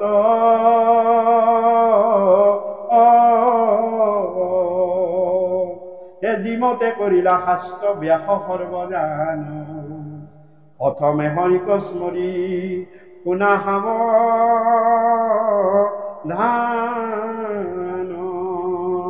তেতিয়া ক'লে যে মই আচলতে অকুলীন বুলিয়েই মই বৰ লুকাই চৰাই আছিলোঁ, কিন্তু আপোনালোকে আগ্ৰহ কৰি মোক কৃষ্ণ কথা ক'বলৈ দিয়াত মই জীৱন মোৰ ধন্য হৈ গ'ল। মোৰ আৰু ইয়াতকৈ একো নালাগে, মোৰ জীৱন ধন্য, কাৰণ আপোনালোকে মোক কৃষ্ণ কথা ক'বলৈ দিলে, মোক বেলেগ একো কথা ক'বলৈ নিদিলে। আৰু মই যিমানখিনি জানো, মই দূৰতে থাকি যিখিনি কথা শুনিছোঁ মই সেইখিনি আপোনালোকক ক'ম। আৰু গ্ৰাম্য কথা কথনে মলিন হয় বাণী, আমি গ্ৰাম্য কথা যদি কথন কৰোঁ আমাৰ মুখখনেৰে, আমাৰ যিখন বাণী কোৱা মুখ এইখন বাণী গৈ ধ্বনিত পৰিণত হয়। চৰাই চিৰিকটিৰ শব্দবিলাকক বাণী বুলি নকয়, তাক ধ্বনি বুলি কয়, কিন্তু মানুহৰ কথাবিলাকক বাণী বুলি কয়। কেতিয়া বাণী হয়?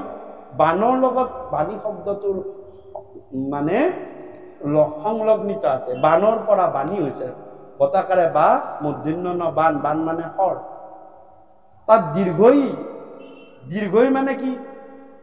ঈশ্বৰ তত্ত্ব। ই স্বৰূপে হৰি সবতে বৈঠ জৈচন গগন বিয়াতি, এই দীৰ্ঘই যে ইকাৰডাল আছে তাত ঈশ্বৰ তত্ত্ব। অৰ্থাৎ বাণত, অৰ্থাৎ তোমাৰ মুখৰ কথাত যেতিয়া ঈশ্বৰ তত্ত্ব আহিব সেইটো বাণটো মানে বাণৰ চাপ এটা লক্ষ্য থাকে। লক্ষ্য নোহোৱা বাণ, পাখি নোহোৱা কাৰ একো কাম নাই। লক্ষ্য যদি নাই এনেই বাণ মাৰি দিয়াৰ কি অৰ্থ আছে? বাণ হ'ব লাগিলে তাৰ এটা লক্ষ্য থাকিব লাগিব। গতিকে তোমাৰ কথাৰো এটা লক্ষ্য থাকিব লাগিব, আৰু সেই লক্ষ্যটোত ঈশ্বৰ তত্ত্ব থাকিলে তোমাৰ কথাটোত লক্ষ্য, যে মই ঈশ্বৰক বিন্দিম, মোৰ কথাই ঈশ্বৰক বিন্দিম, সেইটো তোমাৰ বাণী। অৰ্জুনৰ নিচিনা মই ঈশ্বৰ, কৃষ্ণৰ ভীষ্মৰ নিচিনা কৃষ্ণৰ প্ৰথম সৰ্বাত ভীষ্ম ক'ত মাৰিছিল? ভগৱন্তৰ শ্ৰীচৰণত মাৰিছিল। ভগৱন্তই কৈছে ভীষ্ম বৈষ্ণৱ, তেওঁ জানি গৈছে, তেওঁ বাণপাত ক'ত দিছে, তাৰ বাণী হৈ গৈছে, মোৰ প্ৰণিপাত জনালো মই প্ৰভু। চাওক, গতিকে আমি যিখন মুখেৰে কৃষ্ণ কথা কওঁ যিখন মুখেৰে বাণী কওঁ সেইখন মুখেৰে কেতিয়াও বেয়া অবাইচ মাত কেতিয়াও আমি মাতিব নাপায়। কিয় নাপায়? যে ভগৱন্তই যদি তুমি ভকত পৰ্যায়লৈ আহিছা, সৎসংগত আহিছা, তোমাৰ মুখৰ কথাৰ কিন্তু ভগৱন্তই হিচাপ ৰাখি আছে। তুমি যি কবা সেই ফলিয়ে যাব। তুমি ভাবিছা নিজে মই ইমান নিজ, ইমান হুল, ইমান কৈ, আচলতে তুমি যদি সৎভাৱে ভগৱন্তক চিন্তা কৰি তুমি ভগৱন্তৰ দাসৰ দাস বুলি ভাবি তুমি কাৰ্য কৰ্মখিনি কৰি আছা, তোমাৰ মুখৰ কথা কিন্তু ফলিয়াই যাব। গতিকে তুমি কেতিয়াও মুখত বেয়া বাচন নলাবা। আমি ভকতসকলে, সাধুসকলে, সন্তসকলে, সমাজৰ সজ্জনসকলে কেতিয়াও বেয়া কথা ক'বই নোৱাৰো। আমাক মাৰক কিন্তু মুখত বেয়া বচন নোলাম আমি। কাৰণ কিয়? সেইখন মুখেৰে আমি কৃষ্ণ কথা কম, হয়নে? তাকে কৈছে সাধুৰ বাদ, তাকে কৈছে আশীৰ্বাদ। সাধুসকলৰ কথা, মহন্তসকলৰ কথা, ভকতসকলৰ কথা আশীৰ্বাদ বুলি কয়। কিয় কয়? তেওঁলোকে আশীষ দিয়ে কি বুলি? যে ভগৱন্তই কৃপা কৰক। আৰু তেতিয়া ভগৱন্তই চাই যে মোৰ কথালৈ এওঁ যি কৈছে তাক মই ফলাম, হয়নে? যি কৈছে মই বাকী কাৰো নিয়ম নামানো। মোৰ ভকতে যি কৈছে মই তাকেই মানিম। ব্ৰহ্মাৰ নিয়ম মই নামানো। ভকতে যি কৈছে মই তাকেহে মানিম, হয়নে? ব্ৰহ্মাই নিয়ম পাতি থৈ দিছিলে, পিতৃ মাতৃ নহলে কোনো সতী সন্ততিৰ জন্ম নহব মোৰ সৃষ্টি ব্ৰহ্মাণ্ডত। পিতৃ মাতৃ লাগিবই, স্বয়ং ভগৱানে হওক। হয়, মৎস্যৰ পৰা কুৰ্মৰ পৰা আপুনি যি চাওক অসংখ্য অৱতাৰ ধৰিছে, তাৰ ভিতৰত 24 অৱতাৰো আছে। গুৰুৱে 24 কৰিছে, মাধৱ মহাপুৰুষে 10টো আনিছে, 1টো থৈছে। এক কৃষ্ণদেৱ তন্ত্ৰকে ৰাখে একলৈ লৈ আহিছে। বাৰু যি নহওক, প্ৰতিটো অৱতাৰৰে পিতৃ আৰু মাতৃ আছে, আছে নাই? সেইটো ব্ৰহ্মাৰ নিয়ম। কিন্তু এদিন ভক্ত প্ৰহ্লাদে কৈ দিলে যে হে পিতা, এই মোৰ স্তম্ভটোতে ভগৱান আছে, পিতৃও নাই মাতৃও নাই। চাওক, কাৰণ ভক্ত প্ৰহ্লাদ তেওঁ ভগৱানৰ প্ৰতি অগাধ বিশ্বাস আছে, অগাধ প্ৰেম আছে ভগৱানৰ প্ৰতি। ভকতে কৈ দিলে যে এতিয়াতো ব্ৰহ্মাৰ সৃষ্টিৰ কেনা লাগি গল, হয়নে নহয়? ব্ৰহ্মাই নিয়মটো পাতি, এতিয়া ভগৱানৰ চিন্তা হৈছে যে মই ভকতৰ কথা ৰাখিব লাগিব। ব্ৰহ্মাৰ নিয়মৰ মোক একো কৰি, মই ব্ৰহ্মাৰ নিয়মৰ ঊৰ্ধ্ব, মই ব্ৰহ্মাৰ নিয়মৰ ঊৰ্ধ্ব। মোৰ মতে ব্ৰহ্মাই নিয়ম মতে এই সৃষ্টি কৰিছে। গতিকে মই ব্ৰহ্মাৰ ঊৰ্ধ্বত, মই 4 বেদৰ ঊৰ্ধ্বত। কাৰণ ব্ৰহ্মাক মই 4 বেদ দিছো, আৰু 4 বেদৰ ওপৰত সৃষ্টি কৰি মোৰ কথা মতে ব্ৰহ্মাই নিয়ম কৰিছে। গতিকে চাওক, সেইদিনা ভকতৰ কথা ৰাখিলে, কাৰণ ভকতে যিটো কৈছে সেইটো হবই। প্ৰমাণ প্ৰহ্লাদ, হে ৰাম সত্য কৰিবাক লাগি নিজ ভৃত্য বাণী, স্তম্ভত বেকত হইলা প্ৰভু চক্ৰ পানী। নিজৰ ভকতৰ কথা ৰাখিবলৈ পিতাকো নাই, মাকো নাই, সৃষ্টিৰ নিয়ম নাই, স্তম্ভৰ পৰা নৰসিংহ ভগৱান ওলাই পৰিলে। এইখিনি সময় এইখিনি সময়, হয়নে? চাওক, কিয়? ভকতৰ, সেইকাৰণে ভকতে কাকো কেতিয়াও যিমানে অপকাৰ অন্যায় নকৰক গালি খপনি নাপাৰিব। এয়া ভকতৰ কাৰণে বিৰাট, কাৰণ ভগৱন্তই তেওঁৰ মুখৰ কথা দয়া, প্ৰভু কি মহন্তৰ ক্ষমাকে ভূষণ, অন্যায় কৰিছে প্ৰভু মোক অপকাৰ, তেওঁৰ ভাল হওক আৰু ভাল হওক প্ৰভু, মই কিন্তু তেওঁৰ অন্যায় চিন্তা কৰিব নোৱাৰো। সেয়ে ভকত, সেয়া সাধু, সেয়া সন্ত, যে হাজাৰ নিজৰ অপকাৰ হলেও তাৰ আনৰ অন্যায়, আনক অবাইচ মাতেৰে, অবাক গালি খপনি কেতিয়াও নাপাৰে। কাৰণ জানে তেওঁ মই যিটো কম সেইটো হব, কাৰণ মোৰ ভগৱানৰ ওপৰত বিশ্বাস আছে। গতিকে মই ভগৱানৰ ওপৰত যেতিয়া বিশ্বাস কৰিছো, মই কোৱাৰ লগে লগে এইটো হব, মই কেতিয়াও তেওঁৰ অপকাৰ নকৰোঁ। তেওঁৰ দুখ হোৱা মানে মোৰ দুখ হোৱা। গতিকে তেওঁ ভগৱন্তই সুমতি দিয়ক প্ৰভু, তেওঁক সুমতি দিয়া, সুপথে নিয়া প্ৰভু, সেয়াহে কৰিব লাগে। আৰু তেতিয়া ভগৱন্তই কয় তেওঁ মোৰ অৰ্পণ কৰে, তেওঁৰ মুখৰ কথা মই ৰাখিম, তেওঁক সুমতি মই দিম, তেওঁক বেয়া পথে গৈছে মই ভাল পথে আনিম। কিন্তু তুমি গালি সপনি দিয়াৰ লগতে তেওঁ লগে লগে গুচি যাওক। যে ক্ষমা যিমানেই ক্ষমা কৰিবা সিমানেই তোমাৰ মহন্তৰ চিন্তু, মহান অন্তৰৰ চিন্তু, উদাৰ অন্তৰৰ চিন্তু কথা ওলাই। গতিকে গ্ৰাম্য কথা কথনে মলিন হোৱা বাণী, আমি কেতিয়াও বাণীখিনি কেতিয়াও মলিন নকৰিম। যদি আমি বেয়া কথা, গ্ৰাম্য কথা, গালি শপনি মাত অবাস কৰোঁ, যে আমাৰ বাণীবিলাক ধ্বনিত পৰিণত হয়। ধ্বনি জন্তুৰহে থাকে, তোমাক জীৱশ্ৰেষ্ঠ মনুষ্য কৰি দিছো। আৰু কৈছে, আৰু বৈকুণ্ঠৰ শাস্ত্ৰ আনি পৰম উৎসুকে সংসাৰিক কৃপা কৰি প্ৰচাৰিলা। বৈকুণ্ঠৰ পৰা এই মহাশাস্ত্ৰ আনি আমাৰ নিচিনা সংসাৰিক কৃপা কৰি, কোনো পণ্ডিত, কোনো জ্ঞানী, কোনো ঋষি, কোনো তপী, কোনো জপিৰ কাৰণে ভাগৱত শাস্ত্ৰ নহয়। আমাৰ নিচিনা সংসাৰত পৰি হাবুডুবু খোৱা জীৱ কাৰণেহে ভাগৱত শাস্ত্ৰ। ভাগৱত শাস্ত্ৰত এনেকুৱা এটা চৰিত্ৰ নাই যি সংসাৰ নপতা। আপোনালোকে জানিব পাব, নাৰদৰো উপবৰ্হন নামে আগৰ জন্মত 50 গৰাকী পত্নী আছে। তাৰ পিছত তেওঁ দাসী পুত্ৰ হৈছে, তাৰ পিছত নাৰদ হৈছে, ভাগৱতত আছে। সপ্তম স্কন্ধ 50 গৰাকী পত্নীৰ স্বামী আছিল নাৰদ।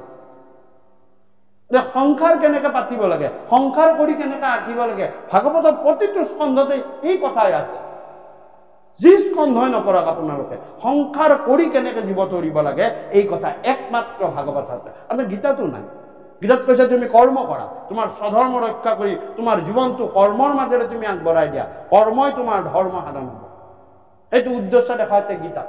কিন্তু সংসাৰ কৰি সংসাৰৰ মাজত থাকে, প্ৰথম উদাহৰণটোৱে মই কৈছো যে সংসাৰীজনকহে ভগৱন্ত পুৰুষে শ্ৰেষ্ঠ শ্ৰৱণ বুলি কয়, স্মৰণ বুলি কয়, নাৰদক নকলে।